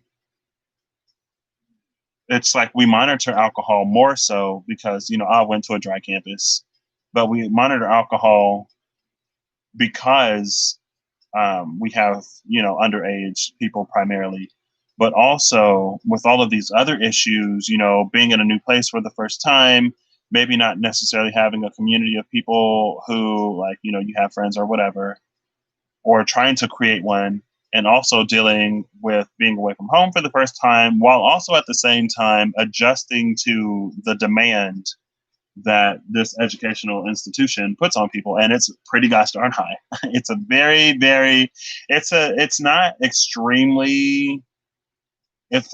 necessarily an extremely exclusive, it's not necessarily an extremely exclusive school, but the demand, like the educational rigor, is very high. So it's like, y'all get all these people to get their money for a year or two before they leave. um, but it's like alcohol amplifies all of these concerns because it's like you have all of these worries and concerns as a first year. And then, what do people turn to a lot of times is alcohol. And so that amplifies sort of the alcohol problem, right? And then you like, maybe you end up in a party dorm like I did. And I didn't even know, like, I'm so disconnected from the pulse of, or I was so disconnected from the pulse of this school that I didn't even know that it was the party dorm. I was like, oh, like I'm an RA and I got placed in that building. I've never heard anything. So it must be a good building. And then I told everybody where I was placed in, like, oh my gosh, good luck. They were like, good luck. I was like, why? Party dorm, like literally. So there were 2 days of move in for freshman orientation. Freshman orientation actually starts on the second day because that's when everybody's there. The first night of freshman orientation, the first day, we actually have people on our floors and in the building. Massive party, massive party. And I'm just like, and so somebody is in the group chat, like, hey, I'm about to go, like, approach this room. I need some backup. And so, like, most of the new RAs show up, because we all, I don't know, wanting to get in on it. I was like the last person to show up. I'm walking up the stairs, seeing so many people, like, rushing down the stairs. And then I get to the floor. I'm like, oh, they're all coming from this floor. So by the time I realized they were all coming from the room, I started to ask people to, not go anywhere. And you can't force anybody to do anything. But, I was like, hey, like, I need you to go back to the room. She calls campus police because, so we were trained that if ever someone doesn't comply, then, we call campus police. Because like we ask people to identify themselves and we're told that we're trained that if you ever we don't threaten people with the police, but it's like, and you see the color of my skin, so just I don't know. But we were trained that, like, if ever someone refuses to provide identification, then we're told to inform them. If you don't identify yourself with a valid ID, then we're going to have to call the police to come and identify you. And so that's literally what she did. But the police show up and they're giving her a hard time. She's a new RA. And we were trained that, like, oh, campus police, they're super friendly. Like, they know that this is what we do. And the one dude she get is like, well, what are you calling me for? If they don't want to provide identification, they don't have to provide identification, blah, blah, blah, blah, blah, blah, blah, whatever, which is incorrect. Because on campus, you have to provide it when it's asked for. And if not, then, you got to leave. Because, that's the city or that's the campus policies, right? And I believe it's like campus is located in an open carry state, but campus is a no carry. It's like a no carry campus. So if you want to carry, you can't carry on campus. It's like you can carry anywhere else, but you can't carry here. Anyway, regardless, it ain't even necessarily about all that.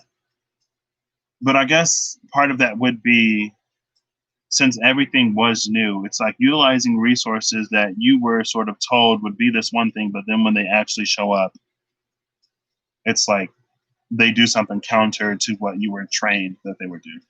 And it wasn't even necessarily about that.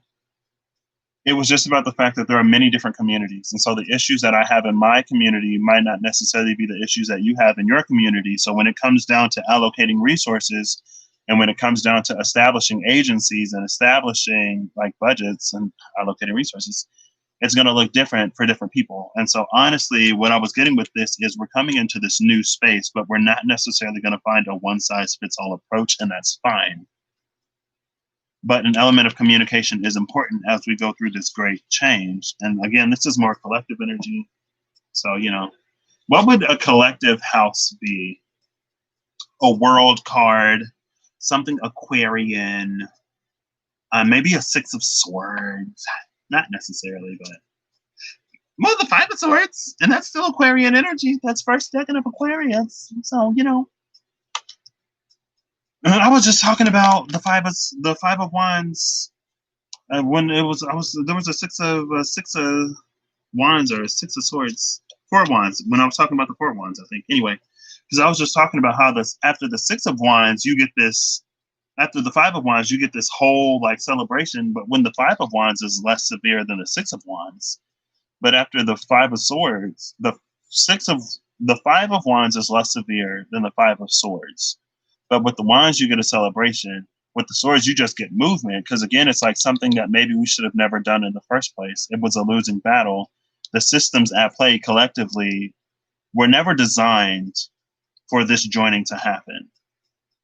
The systems were designed to keep this joining from happening, to keep this separation in place, and to more or less keep things moving.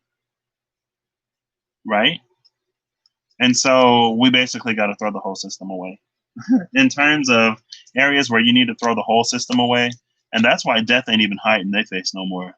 But also they're not carrying the scythe. And it may be in here somewhere, I'm just not seeing it right now, but they're carrying this flag that represents a unity and a coming together of different peoples instead of a scythe.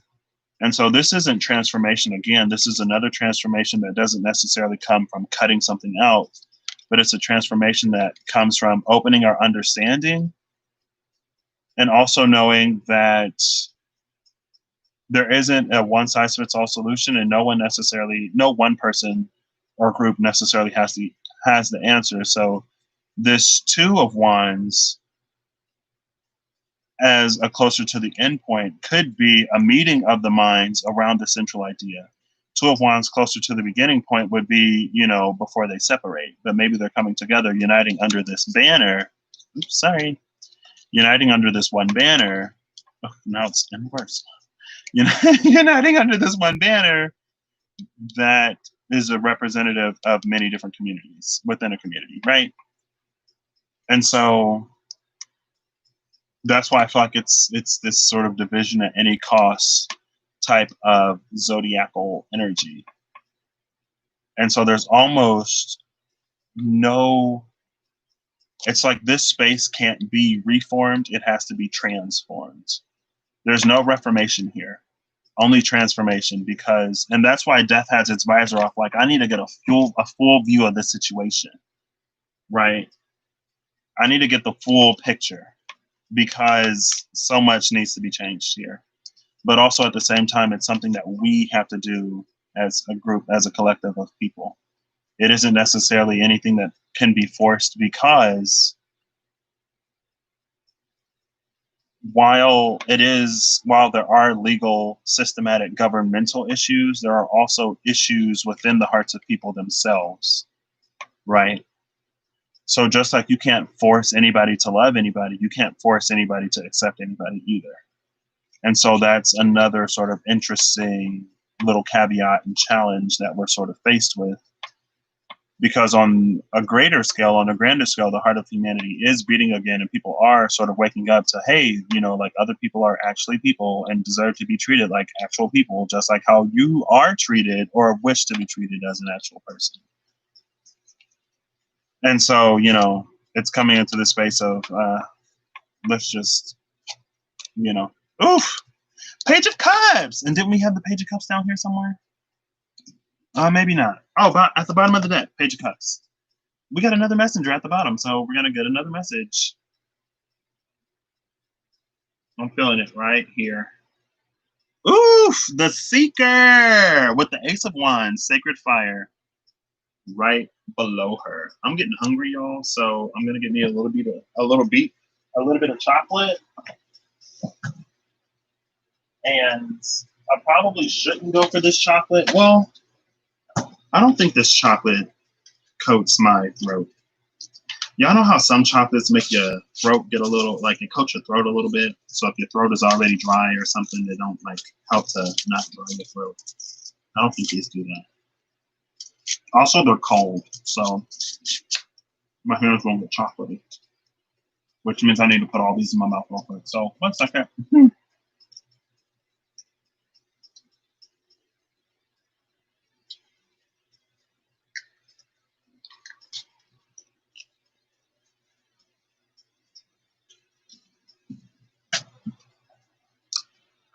Also, I need to go to the restroom, so I'll be right back.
All right, and I'm back. Ooh, if that caught you by surprise, I'm sorry. So we have the Seeker here. Now, the Seeker, this is interesting. So the Page of Cups is a messenger from the Cup plane, which could be the spiritual plane, right? Because cups, connection, spirit. And it's bringing the message of the Seeker. And honestly, this Seeker might be like, this is a y'all thing. Like, my hands are off. Like, also, that's the glyph for Uranus, and Uranus is in Taurus right now. 1 second. Taurus.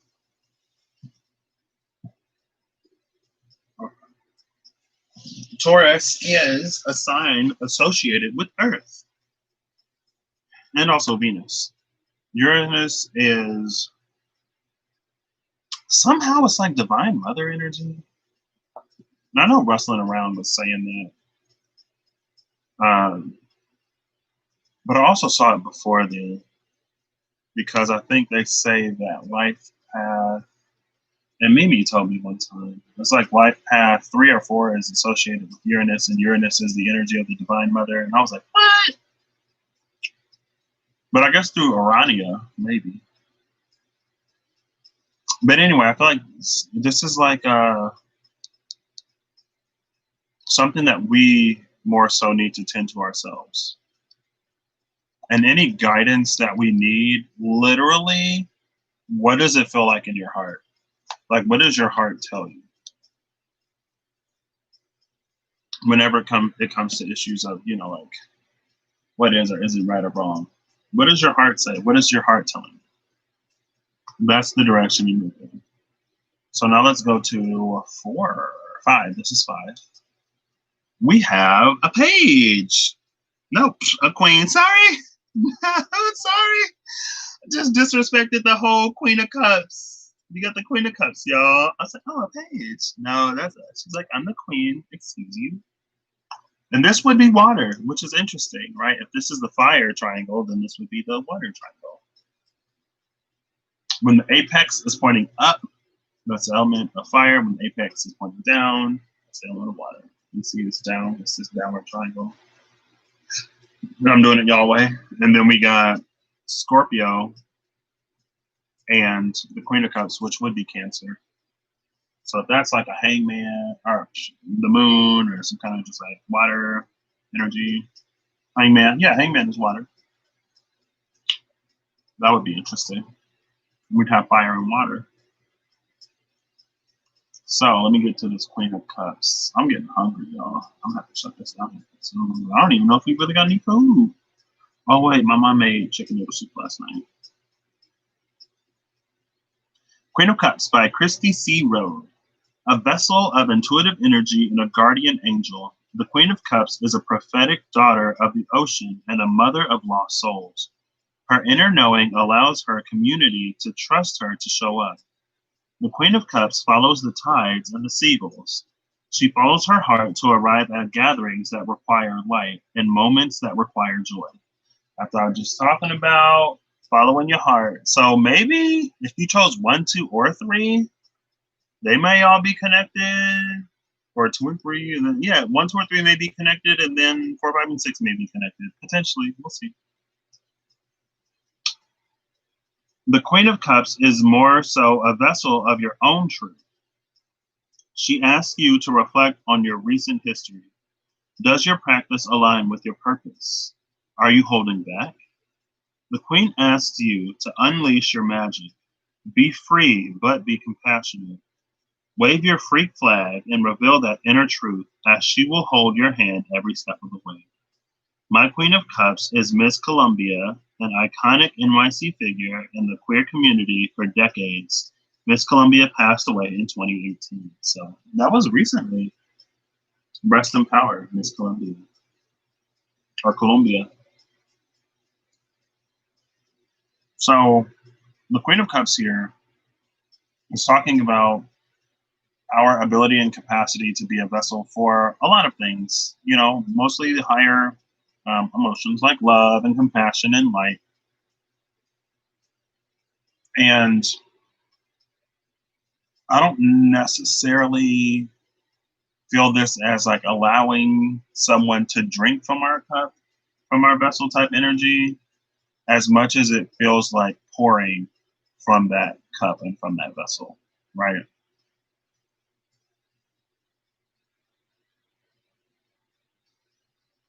Also, there's a feeling of an integration between a Queen of Pentacles, because it's like I just saw, it's like someone pour water onto the ground. It's like the ground was dry. It kind of sort of gives me Okami vibes if you've ever played Okami.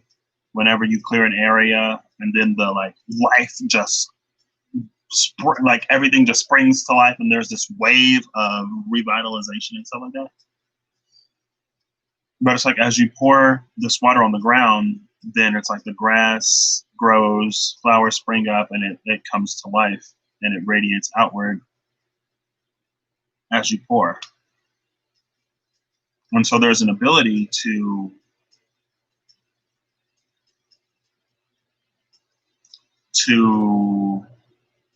it's almost a grounding energy,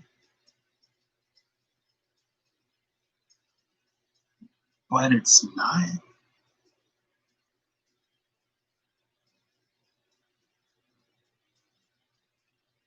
This Queen of Cups is powerful. So if you chose number 5, and I don't even know if people necessarily choose it, but if you chose 5, this is kind of powerful. But it's a power that comes from her compassion. Yes? 1 second.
I'm so sorry for the abrupt disturbance. Let's blame it on technical difficulties.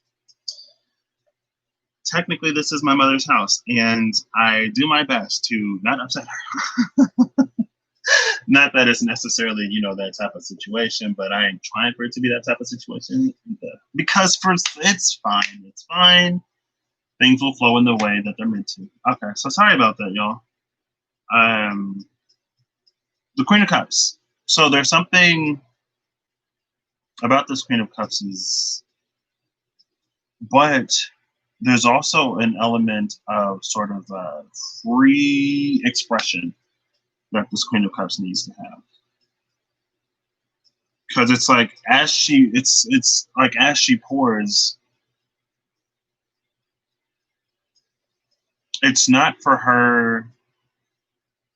Like I feel like she needs to have healthy boundaries as far as like not drowning the soil, because too much water can be a bad thing for some plants. But it's like not for her to constantly be worried about either. There's a carefree element here that also needs to be had. So, well, here's the Hangman over here. Now, Hangman traditionally is just water, but more modernly, it's Neptune, and through Neptune, Pisces, right? So, when it comes to, so this would be the sign. This is the planet. This is the sign. This is the house. So the planet would be, what do you call that? Intuitive, emotional vessel, ship. The planet of cups. And the sign would be the Hangman. So the Hangman energy would be all about, like there's a stagnation here that may have been somewhere else, but it's different because the stagnation here, it's almost like a time, right? Like a timed release, time delay, release. There's something about release here. Y'all can kind of see it. Oh, there we go. With this Hangman, there's something about release here. And it's like, and maybe that's what her pouring the cup would do. It's like her waters would dissolve whatever blockages there are here and release whatever's sort of been left waiting in the dark. And the dark would be, it's like something is waiting for this feminine energy to come and interact with it in order for it to take flight. And then the house would be, ooh, the Ten of Swords, Gemini. What is that? The Sun in Gemini. So that's where we are right now. The Sun is currently in Gemini before it slides into Cancer here, not too here pretty shortly. So the house is things that need to be also feminine energy here, but she's doing something with this masculine energy, a corrupted masculine energy. Also, this is kind of sort of a house of death, but a minor house of death. And so a more major house of death could be something. So this minor house of death is all about getting something to match what already is being brought about. So a major house of death would be bringing forward something brand new, but it's like we already have the idea. Now we just need to apply it. So this is a house of application. Applied transformation is what this is about. This is about applied transformation. And the sign is time delay. So in the house of applied transformation, there's something that was needed time to take place or waiting for the right time to happen. And the planet, what triggers everything is this pouring out from the sacred vessel. So first you must come into your, I guess, sacredness as the sacred vessel. And then you must come to the space where you can freely pour from that. If that made any sense. I'm sorry about all these interruptions coming lately, but life. So, Five of Cups, which is more Scorpio energy. But it's still the element of water. Water, water, water, fire, fire, fire. Fire and water. I kind of sort of love how that worked out. And I love that from your viewpoint, like this would be the water triangle, and then this would be the fire triangle. So, love that. And let's look at this Five of Cups.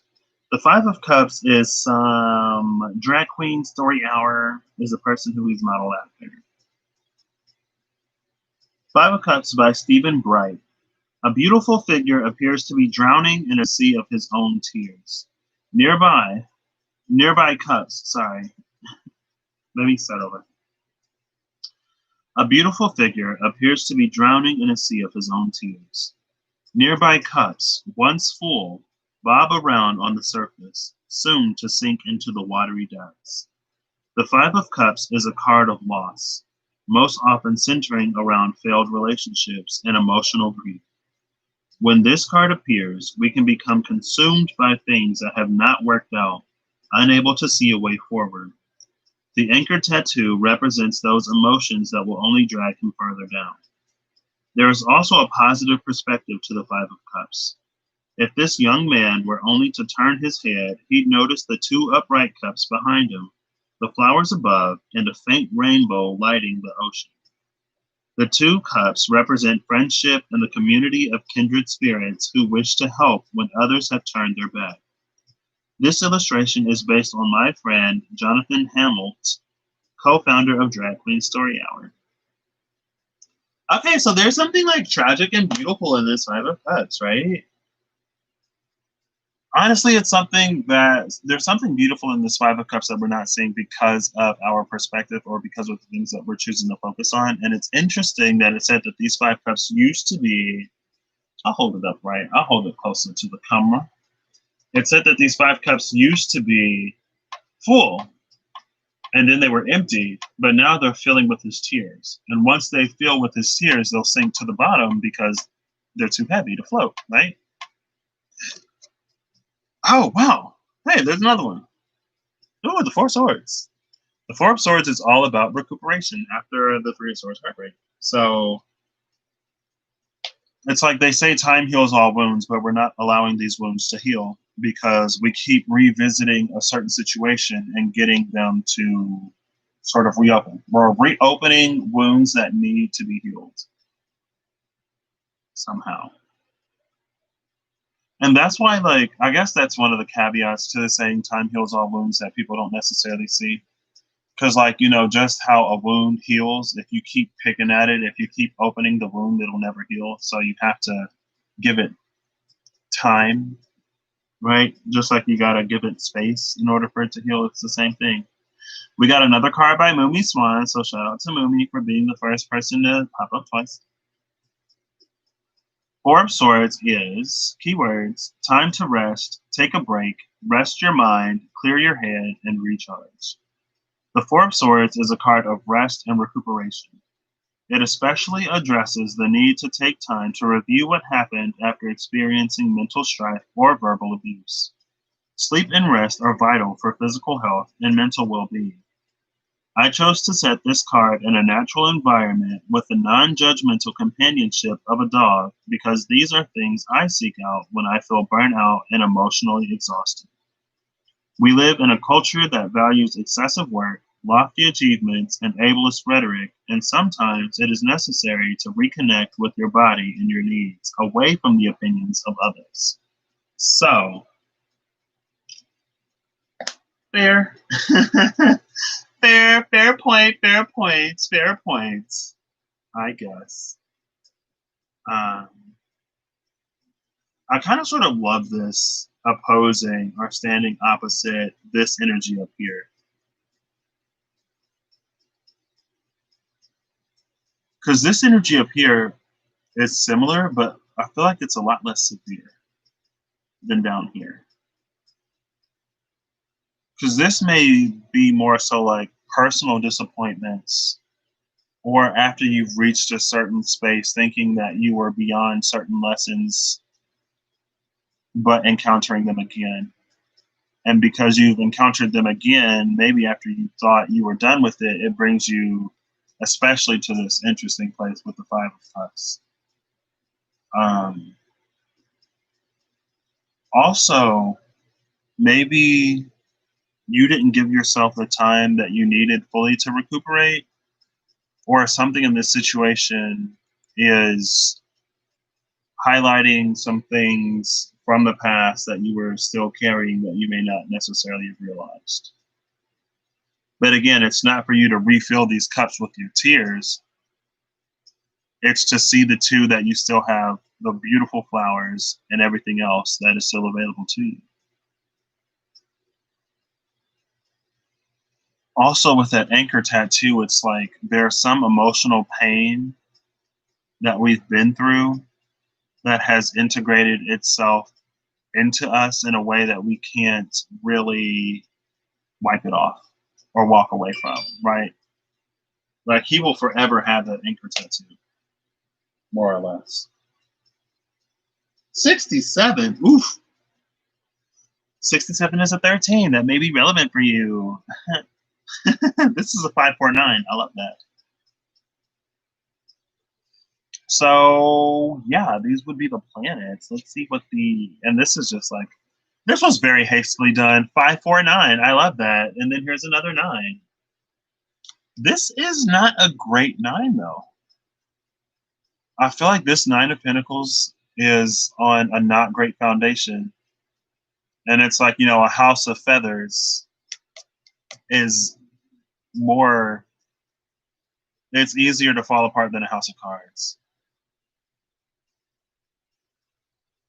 Right. And if this were a nest, it would be different. But also with these feathers, it's given me angelic message. And so it's like you are protected, but at the same time, there's a dependency here on something. It could be a dependence on a person to keep you afloat. It could be a dependence on a substance to keep you afloat. And usually the 9 of Pentacles is like independent. But because of whatever this is a dependence on this. And this is like, I don't necessarily want to get into mental health, but this gives me the energy of someone who may suffer from like depression. And I only say that because I did for a very, very long time, if not like all my life, until like recently. I don't mean to laugh, I'm sorry. But I know that sometimes, even though it made me miserable, there was a comfort that I found in it.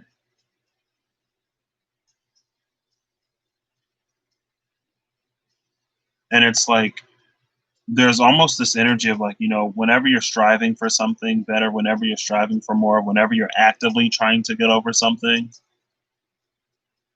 it requires a lot of effort, mentally and emotionally sometimes.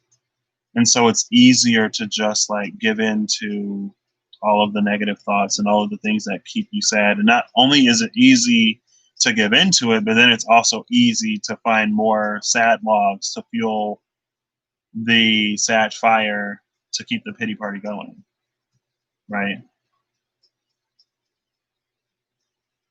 And so, this is the little piggy who built his house out of feathers. And the wolf was like, I ain't even got to huff and puff. All I got to do is like, sneeze. And then house is coming down. For the other houses, at least you have to like huff and puff, with the straw, that was, whatever. And then with the sticks, it was like, got to huff a little more, puff a little deeper. And with the house of bricks, he was like, would have been there all day. But this speaks to, it's like you've stopped in the middle of this heartache.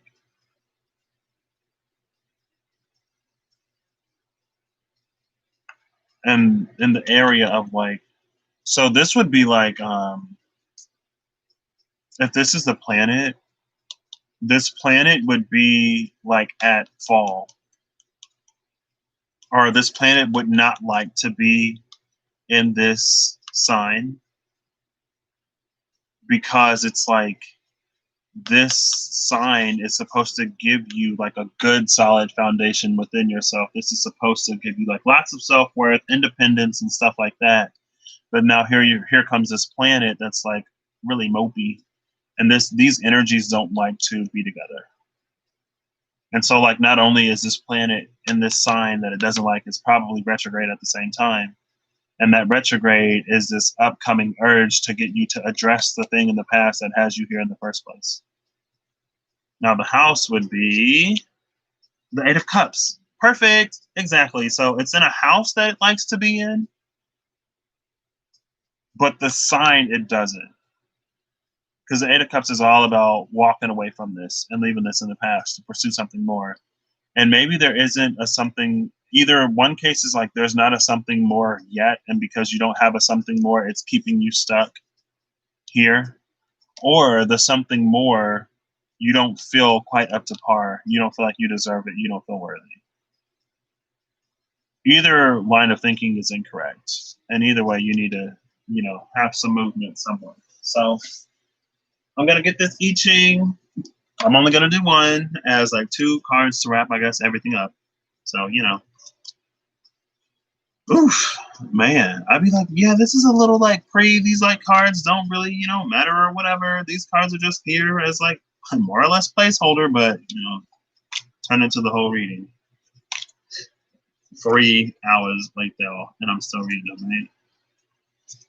So let's see. I want to do the I Ching like last. No, I want to do this I Ching like now. And then I'll do this. Coming off of all of this, yeah, that's what I want to do. Things are very definitely interesting in the world right now. We're sort of sitting at the cusp of a major change. Is this 2 cards? Nope. Oh, captor. So slow and steady wins the race. Choose who you work with wisely and don't sell yourself short. Oh my gosh. And then this Holy See energy. Go beyond. Oh my gosh. These cards like, what you mean you done? That was just a pre-shuffle. We ain't done yet. Yes, y'all is. Oh my gosh. This is so many cards. Ooh, but the Keeper came out. This is the energy of the Awakened Fool. This is the fool who's been through the majors once or twice, who can now, it's like now when the Keeper interacts with these majors, she gets a higher aspect out of that interaction. She doesn't have to play the shadow anymore because she's healed it. Now she really gets to bathe and bask in the light of all of these majors. But she came out with all this, with the Joyous One. So fitting. Bottom of the deck, because I'm curious. 6 of Pentacles, 6 of Orbs, the Giver. I love it. Give me more. Give me all you got, and I'll give you all I've got. And, all that 50-50 stuff, 50-50 in the past, it's all about 100-100. 110 and 110 if we're being legit, if we're being honest, right? 120%.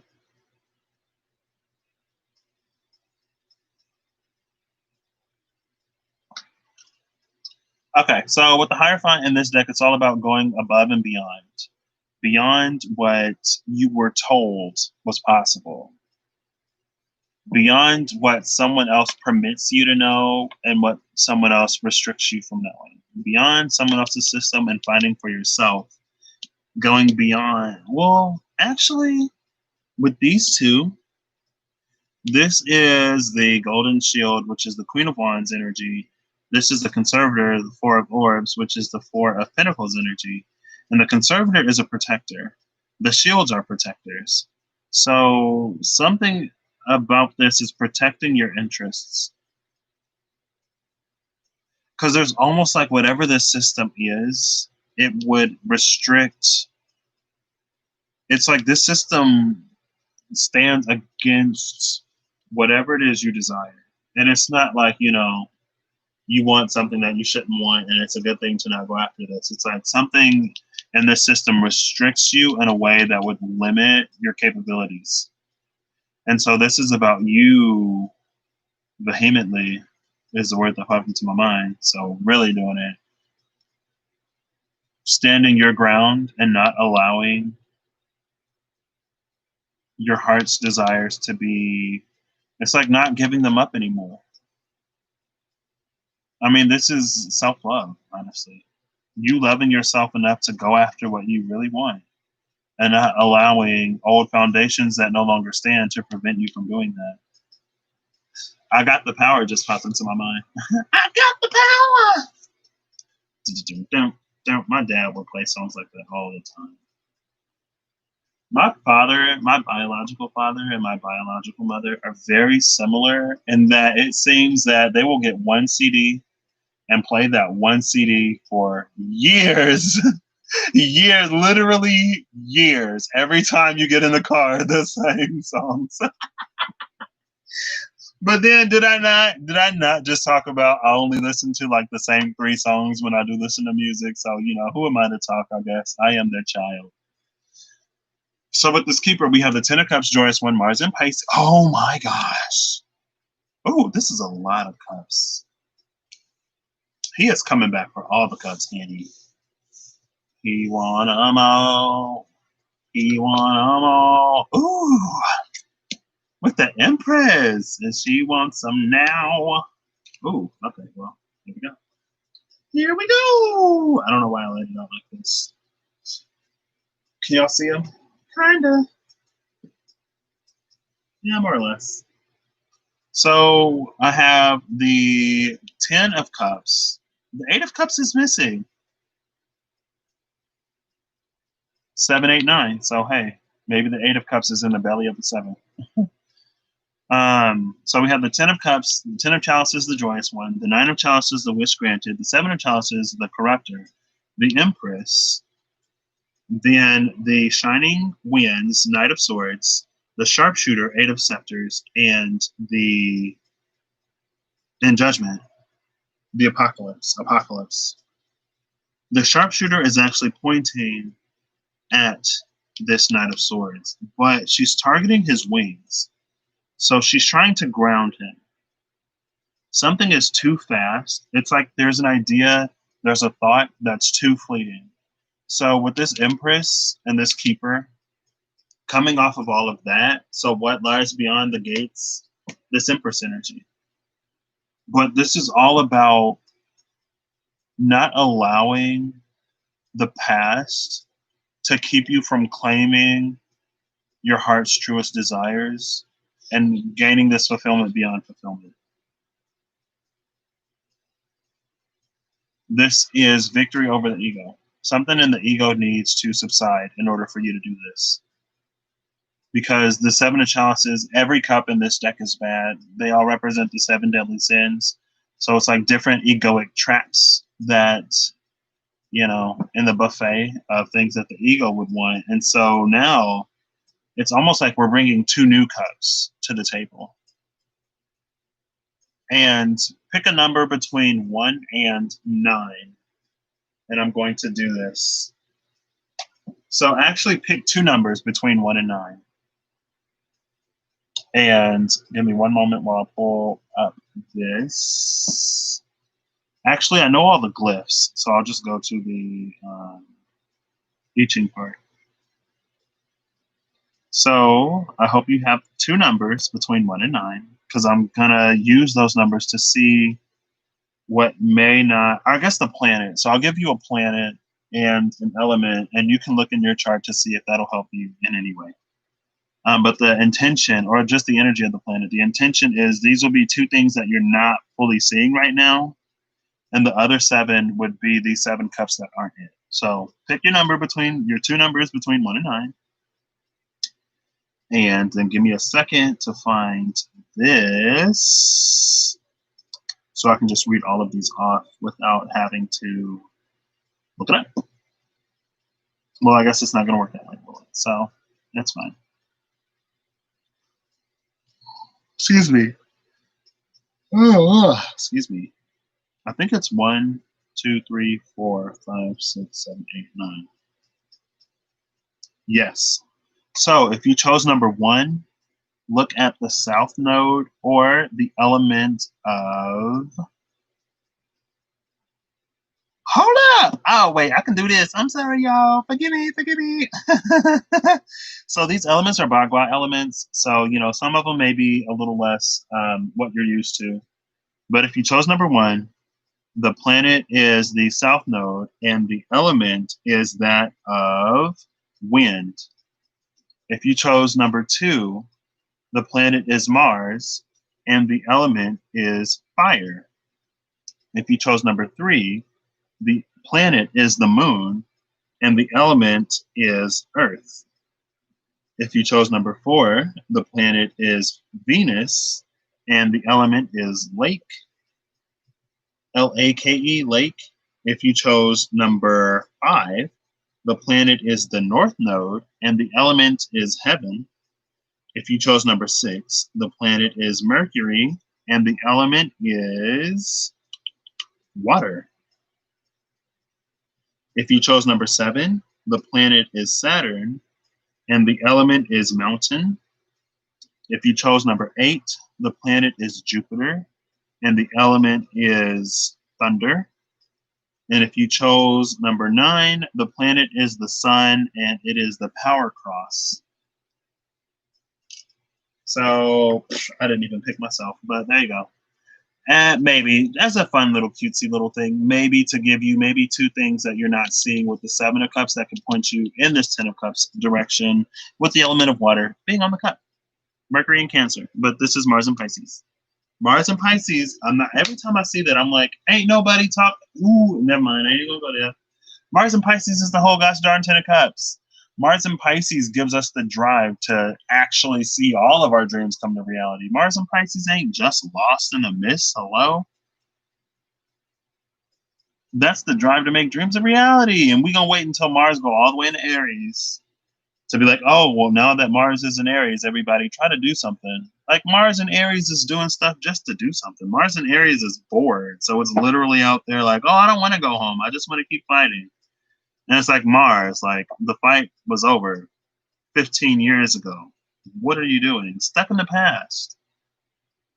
Because some people just got little chaotic souls that don't know what to do with peace. And so they always have to cause trouble. And I live with somebody like that, so I know. I know. Whenever things go too smoothly, you just got to come in and ruin something to cause some kind of friction. I'm like, you know what? I'm done with that energy. Honestly, don't need that in my life no more. So if that's where you are, sorry, not sorry to see you leave. Then we have this Empress, which is, the Empress. So, excuse me, up here.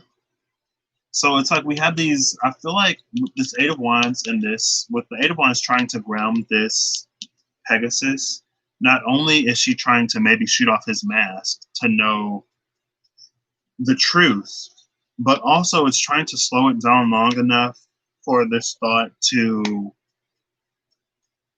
begin to get some things around it.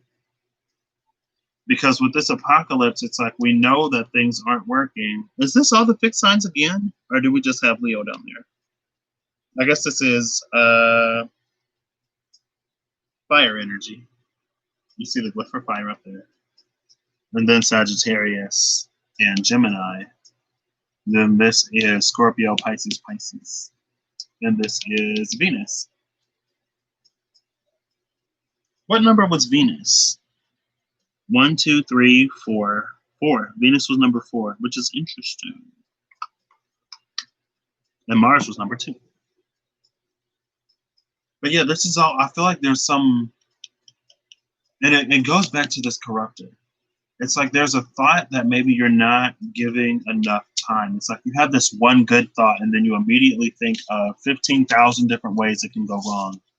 And so since that thought is not really grounded in your brain, it can't really gain any traction to become a thing in your reality.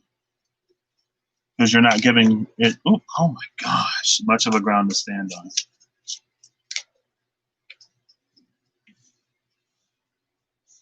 Oh, well, so yeah. This Empress is stuck in between. There's something, and the Empress is blindfolded as well. Well, she's not blindfolded. There's this dragonfly concealing her eyes. But there's this, like, I don't know. It's like, in my mind, I was like, this is like a no-brainer choice. Like, 7 of these cups are bad. 2 of these cups are good. And there's 2 cups that you only get over here that you won't get there. Right? But anyway, New World Order and the Devil at the bottom of the deck. Interesting.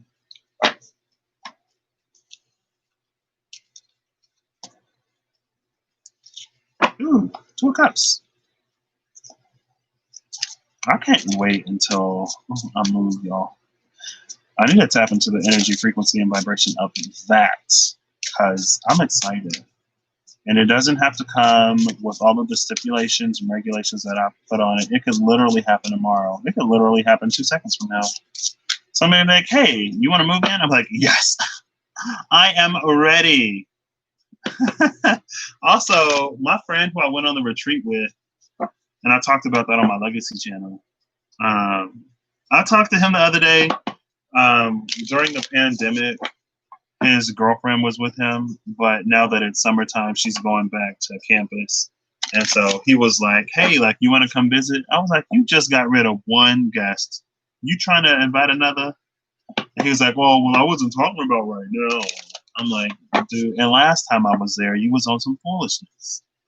Because I was talking about cooking, and he was like, well, you could come cook over here. I don't think he's very much a family person. He's a Libra.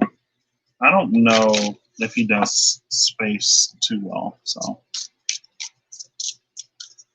But also, he's one of those people that when things are going too good, he has to come in and introduce some kind of resistance. And I'm like, you a Libra, ain't you supposed to be about peace? And he'll be like, well, if I'm nice to you all the time, you'll get used to it. I'm like, you're my friend. What's wrong with me getting used to you being nice to me? Well, that don't sound like an issue to me. Okay. I'm going to give this 3 shuffles a cut, and then we'll see what the teaching. Ooh. Has to offer. You see how these cuts are like, or these shuffles are decent? Oh, wow. The Initiate and the Keeper. This is an opportunity for explosive, expansive growth. Explosive and expansive growth. Oh, now with the lovers. Okay. Well, shoot. If you find the right love, it'll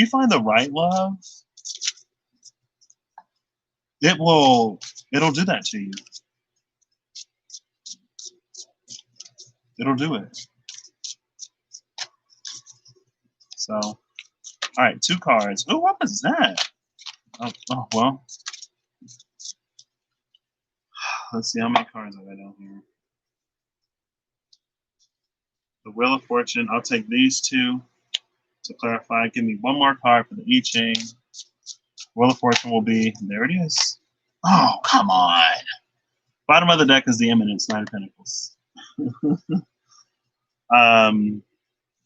So we got the Wheel of Fortune. Upper trigram is going to be this 4 of Swords. He's ready. Okay, so this isn't extremely bad. So things are turning, and things are going to be turning in a direction like you've been prepared for something, and maybe you haven't known what you're prepared for. Maybe you haven't known what you're being prepared for, but what you're being prepared for will soon reveal itself to you. And when it does, it's going to be important for you to realize that you've been preparing for this. I haven't looked at these 2 yet, but this is giving me a very, very daunting energy. It's almost like the wheel turns in greater magnitudes than you were expecting. And so it's like this knight gets up, peeks over to the side, and is like, oh, that's too much. Going back to sleep. Like, cut that out. Not doing that. Let's see, clarifying this wheel. Wow, from the 7 to the 8. I have the ability to do that. The Gardener and the Journeyman. It's definitely been a journey of growth. But as you've been growing, it's like it's getting you to these moments of truth. And these moments of truth are giving you the ability to manifest whatever this is. The journeyman is bringing this orb into be through power of the orb locked in this wand. And so maybe you've been creating this for a long time because the Eight of Pentacles, is that Saturn? No, it's the Sun. That's the Sun in Virgo. Because I was like, that's good. It gives me like Saturnian vibes just because of the amount of time and dedication it takes to reach this. Because I always get it as adepthood going into mastery with the time, becoming the master of something, even though a lot of times it's more of an apprentice type of energy. But it's putting the time and energy and effort into mastering something, mastering a craft. It speaks to a level of artisanal impeccability. I think that's a word. Artisanal artistry. And so that's, if you felt like things have been slowed down, get ready for this boom.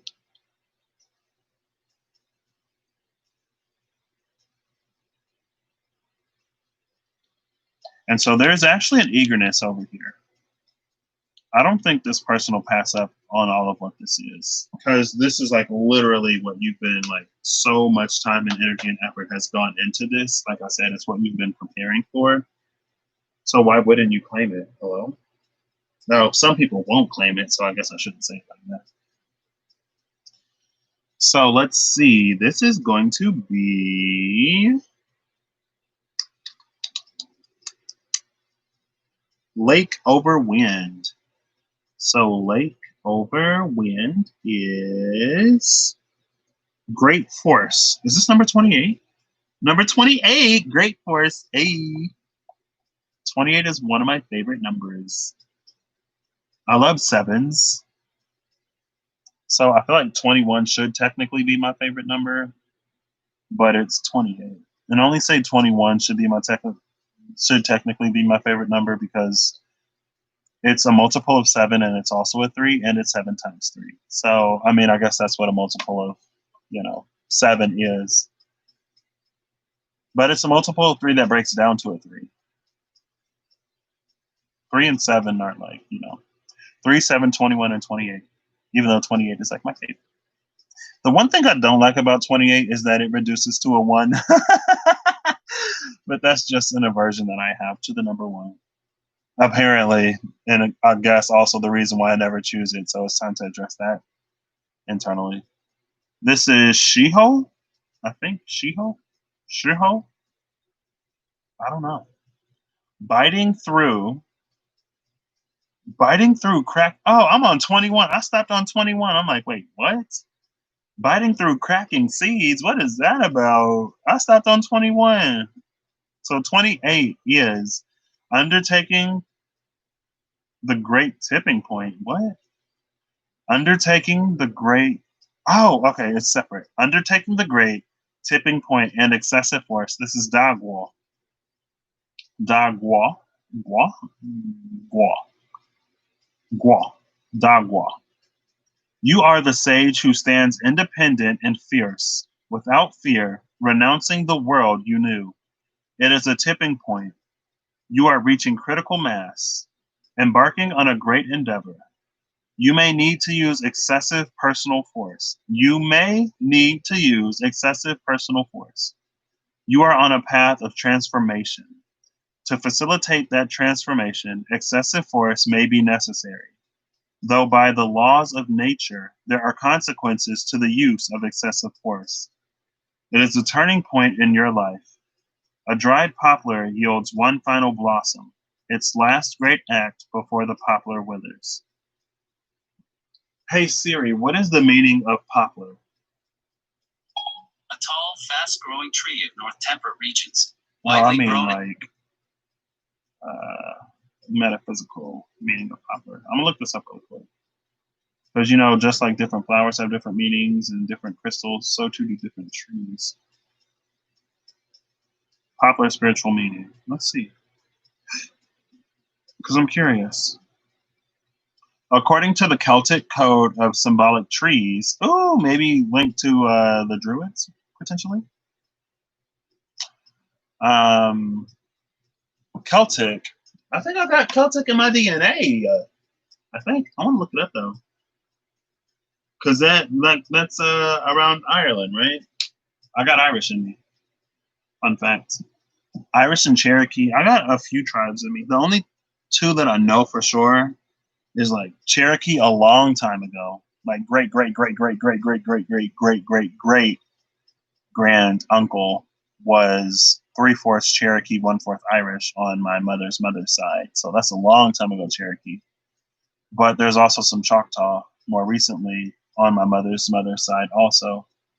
And I need, before our elders and the older people in the family pass, I need to talk to them to find out. Because, like, my mother's father's parents were heavy Native American, like both of them.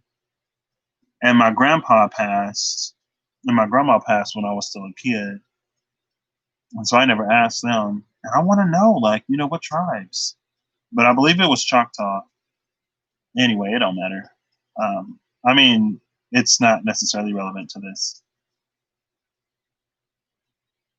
According to the Celtic code of symbolic trees, the poplar is associated with victory, transformation, and vision.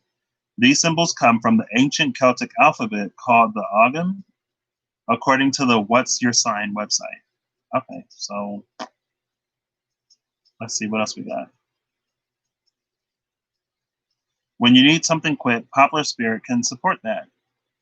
Oof. So I do love that victory, vision, and transformation. Victory, vision, and transformation could all be aspects of this Wheel of Fortune. But the thing I love about this is because I've been saying recently, and maybe kind of sort of more personally, I felt it more personally, but it's like the Wheel of Fortune is stuck. Jupiter is also retrograde in Capricorn right now, and Jupiter does not like to be Capricorn, and Jupiter retrograde is not great.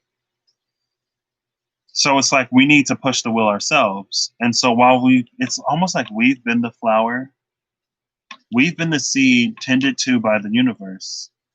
And the seed goes through a flooding in the root, a scorching with the sun, and like everything else. Well, I guess more so the plant, right? Because after you sprout, then it goes through the scorching of the sun. I wonder what it's like for a plant to feel the sun for the first time. Because, it's been underground the whole time. It was a seed, right? Or maybe it's not even conscious, like, right? Are we like, who remembers being in the womb? Or who remembers the first time you saw light when you came out of the birth canal? I don't know. But it's like we've been tended to through all of this. And at the same time, we've been honing our own craft. And so, like I said, it takes a while to get this because Earth is the densest element. It's the densest plane, the physical. And so it takes lots of energy and effort to concentrate something to the point where you can actually see it, right? And so, but this is the excessive force that's going to be needed to turn this Wheel of Fortune to get us to eventually reach this point. But also, it's an excessive force, but it's also effortless at the same time. It's like a try without trying type of energy. It's like move the wheel without moving the wheel, or move the wheel without you moving yourself. Move the wheel with your mind. Through sheer will, W-I-L-L, will move the wheel, W-H-E-E-L, right? Move the wheel through sheer force of will, without touching it. Move it. That's what this is giving us the ability to do. So just like the people who have been driving when Spirit gave us the keys, just like the people who will navigate out of the misty forest before the fog lifts, the people who will come closer into our energy of mastery, well then it's like it's not even that you're necessarily granted the ability to move the wheel. It's just like you come into that element of it's just like, when you know how to do it, you can just do it.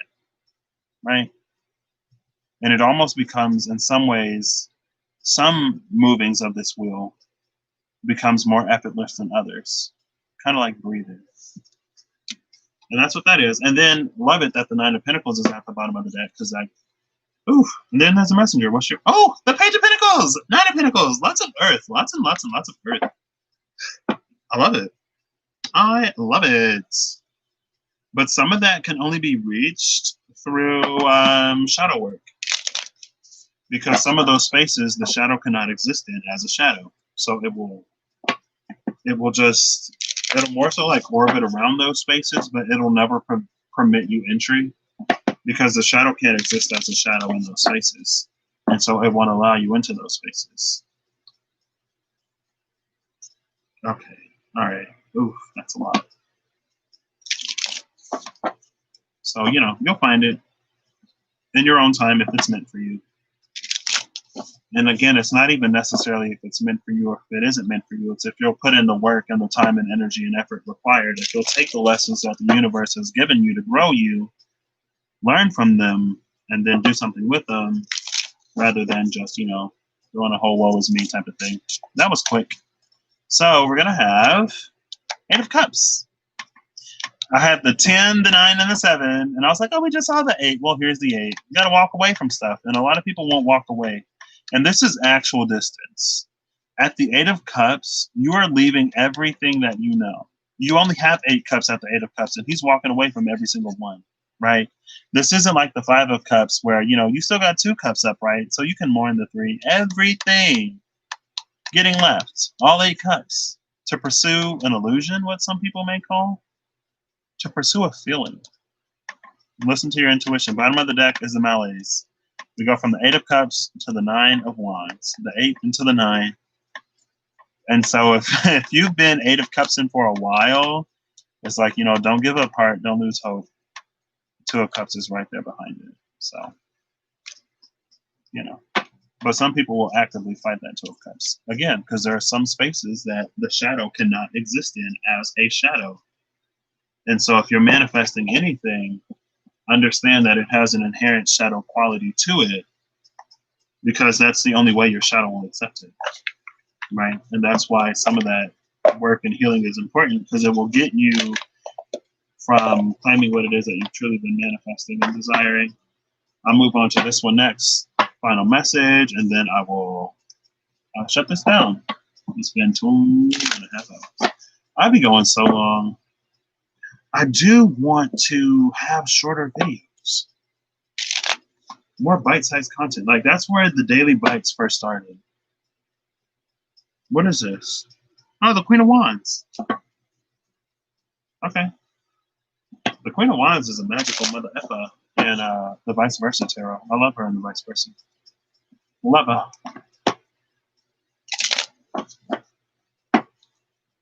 I love her. Y'all gotta love it. All right. 1, 2. Ooh, world card at the bottom before we start. Oh, that's so quick. Y'all just talking today. They're like, yeah, hurry up and end this. Oh, the lovers. Did I not just say something about the lovers? Maybe I didn't. With the 9 of Swords at the bottom of the deck? No, girl, like. Sometimes the only way out of your head is to leave. Honestly. Sometimes the only way out of your head is to leave. It requires a choice. Sometimes it just requires a choice. It requires a decision. Because if you continue to do this back and forth thing, your shadow or the lower parts of you are always going to have a rebuttal. They're always going to have something to say. They will never just let you go. That's why sometimes it just requires a leap. And at the end of the day, if you miss out on something, see, I don't even want to say it like that. It's just like,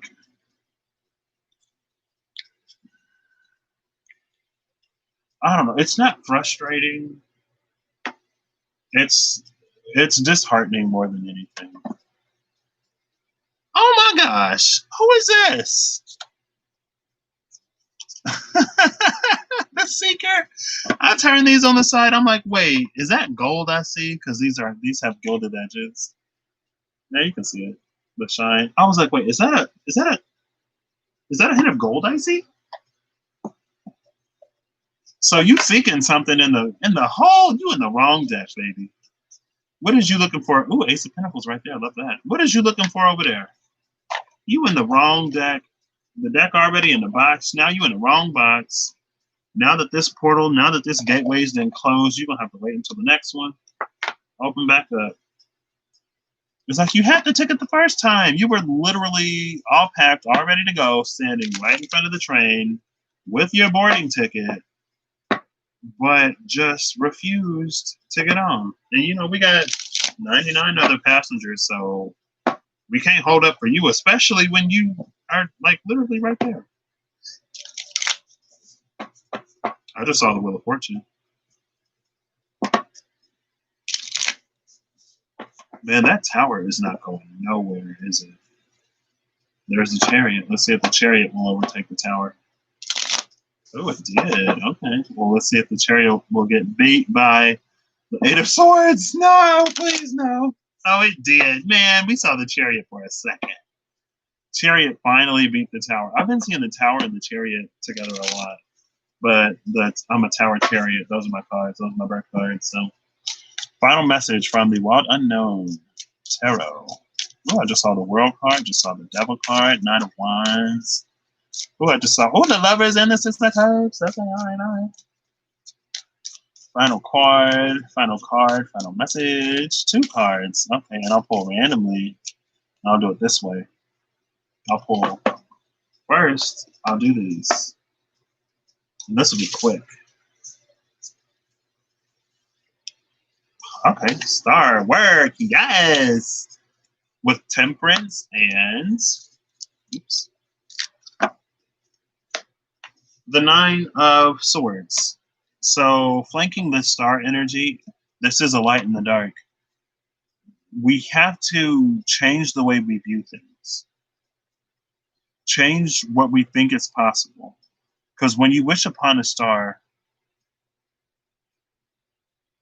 it's like when you're wishing upon a star, you're asking in some way or another for a miracle. You're not wishing upon a star to do something that you can do in your everyday life. A lot of people aren't wishing upon a star for things that are actually feasible. They're wishing upon stars as a way to manifest something that they think of as impossible. Ace of Cups at the bottom of the deck. Or at the bottom of this deck. We're actually going to go early. Oh, Ace of Wands. So that's Aquarian energy and fire. Oh, wait. Well, let's see. Oh, well. So, yeah. When it comes to the Ace of Wands,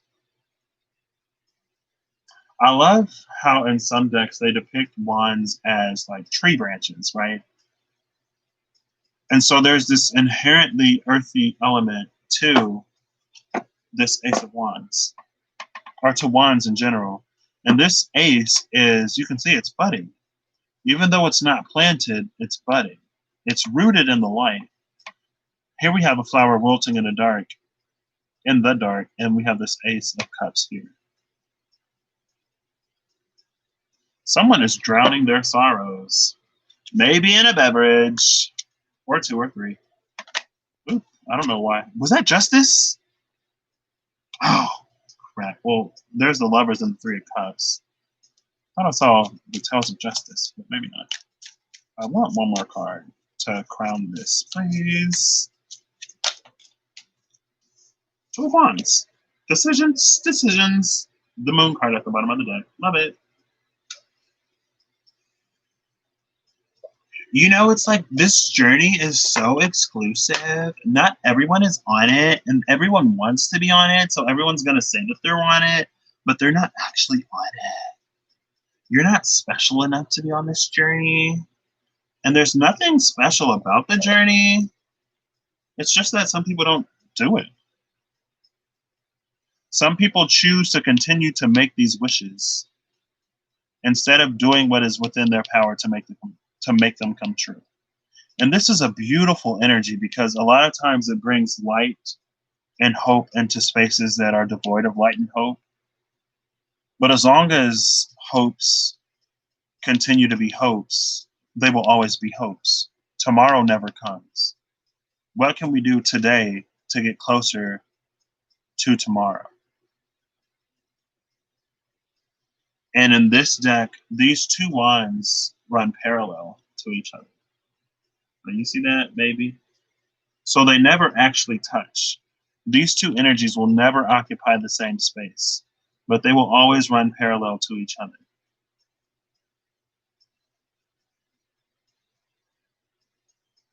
And so it's up to you to make the choice to bring these together, to intersect these two energies, where you allow, because it's like with the Ace of Wands, this is more realistic desires, right? This is something that like you feel that you can make happen. That's why it's the Ace of Wands. And with the Star, it's like something that you feel you can't make happen, but anything that happens, like you make happen. And once you come into, so to remedy this is to come into the space of your co-creative power. And again, we had that Moon card at the bottom of the deck. So it isn't for you to know how things will come about. It's just more so for you to focus on the coming about of them, and for keeping yourself in the space of, to keep yourself in the space of, to keep yourself out of the space of questioning it, to keep yourself out of the space of putting limitation and burden on it when there need not be. Because then you'll be in the space that when the opportunity presents itself, you will take it, right? It's all about inspiration and aligned action. So as long as you sit in the realm of this is possible, you leave yourself open to the ideas that make it possible. The Bible says somewhere, lean not into your own understanding. And my mom just popped into my head saying that, because it was like literally her voice in my mind. Lean not unto your own understanding. Because if you knew how to do this, you'd probably have done it. All right, that's where I'm going to leave this off. These are the decks I used today, by the way. If you're interested, the Pride Tarot, a collaborative deck, has many authors. Spirit Keepers Tarot by Benabel Wynn. You can find her on here. She has a channel on YouTube. Follow her. The text is backwards, but there you go. See? Is that her name? No, that says Vitruvian Edition. Where your name at? Where's her name? Girl.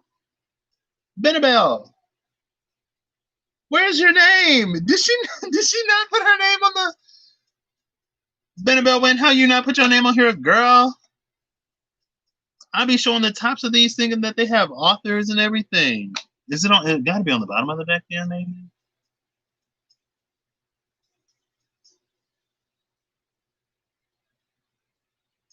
Have I ever read the bottom of this deck? I have not. I don't think. I have not.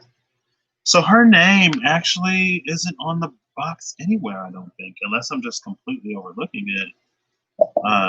So hold up, because I know it's on the little white book on the LWB, right?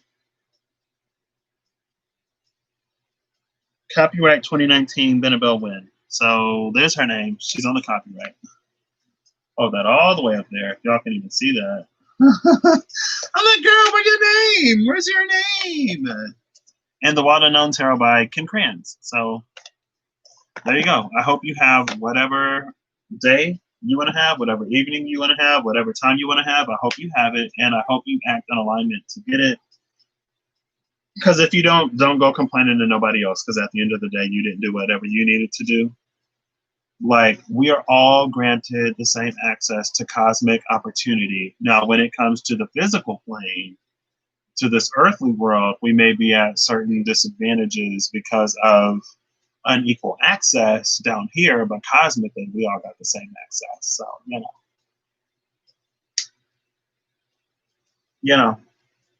talk to y'all later. Bye.